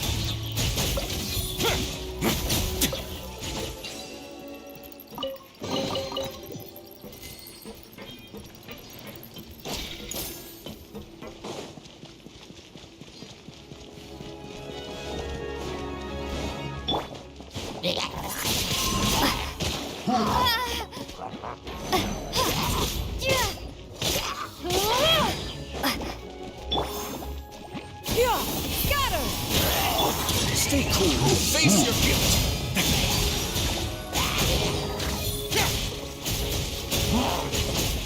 Let's begin.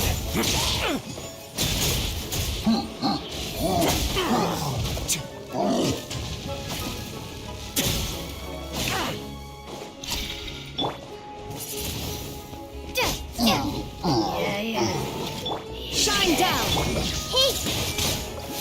I see everything! Yeah!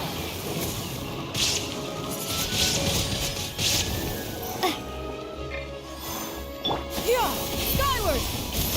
Seize the skies! Yeah! Scatter!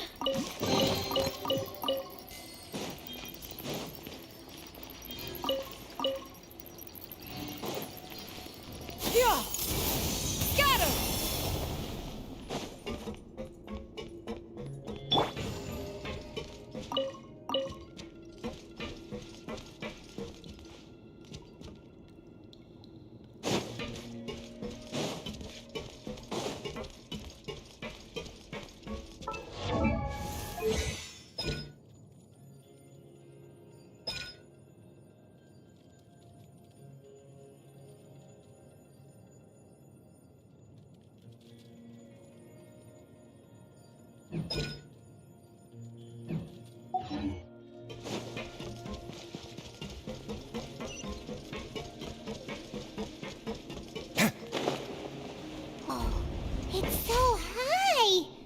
We're not gonna have to climb all the way up, are we? Activate the mechanism in front of...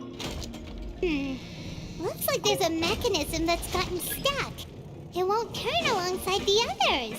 Is there something we can do?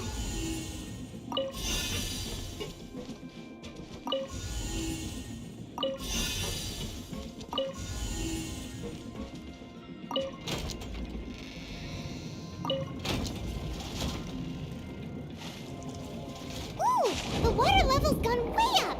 So that's how we'll make it to the top.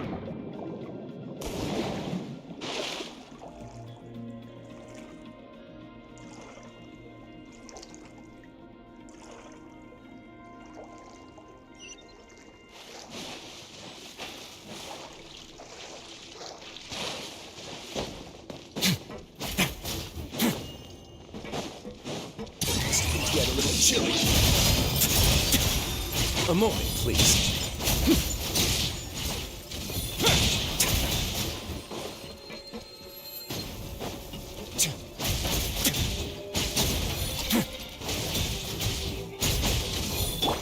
Windblade! Yeah! Scatter! Skyward! Yeah! Make way for the adept!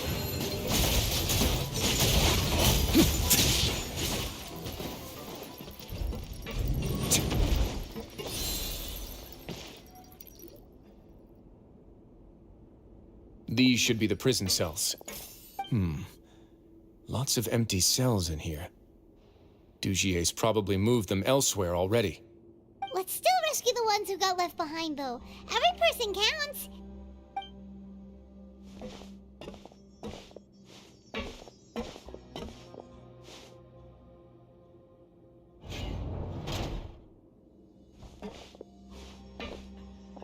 Hey, it's all right now.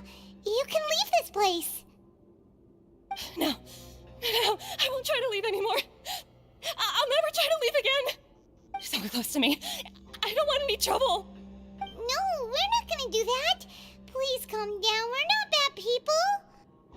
We won't be able to get through to her right now. Not with the stress response in the way. I'd also guess there are many others here who are more or less like her. Let's let the guards take care of them for now and keep pushing forward. All right. Let's search for an exit first.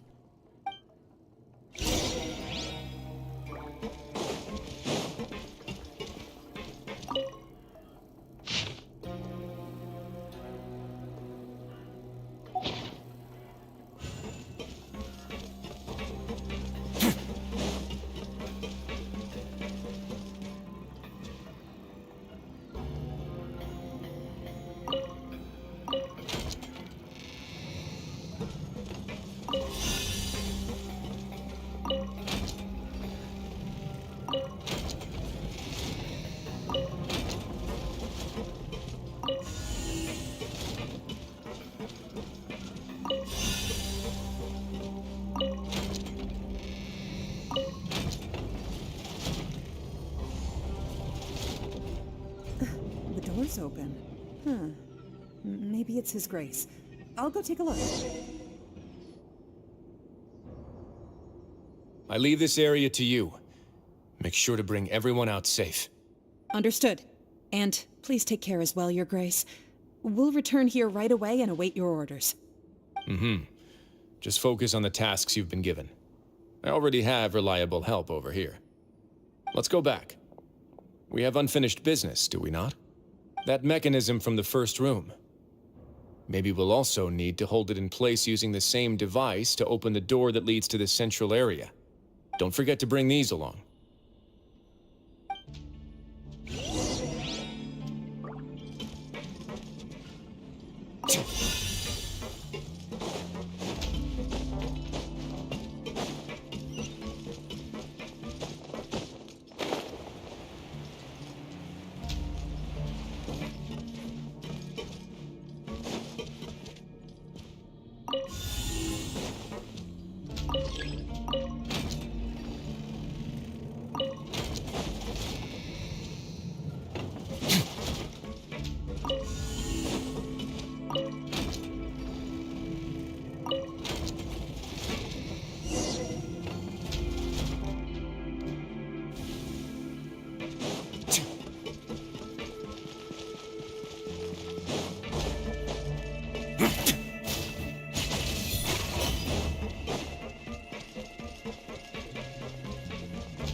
I must confess to being furious. To think that there are still some of you who find it permissible to spit upon our rules. Remember their names. Fasal and Avis. They've betrayed you, betrayed us. And today you will see with your own eyes what'll happen to those who betray our cause. Go on, Avis. Pierce his skull with the thorn in your hands, and then push in the Aqua Dolores.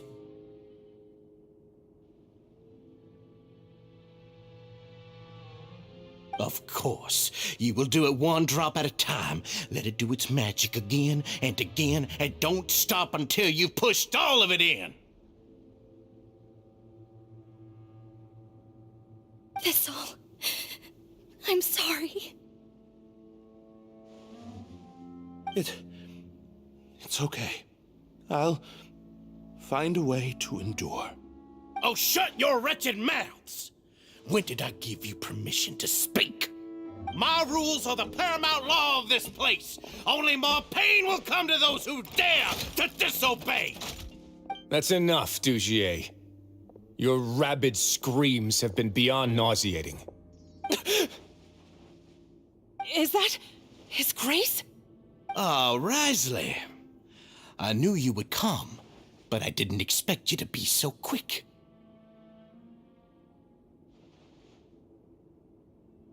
Must you still refuse to let me be? Did I not spell everything out for you already? What's so blasphemous about sharing a slice of the cake with me when you've already got the entire fortress at your feet? It would seem that you can't see the difference between sharing and looting. And on top of that, look at your people. Are they not starving as you wolf down your cake? You, stop acting all high and mighty like some hero of justice?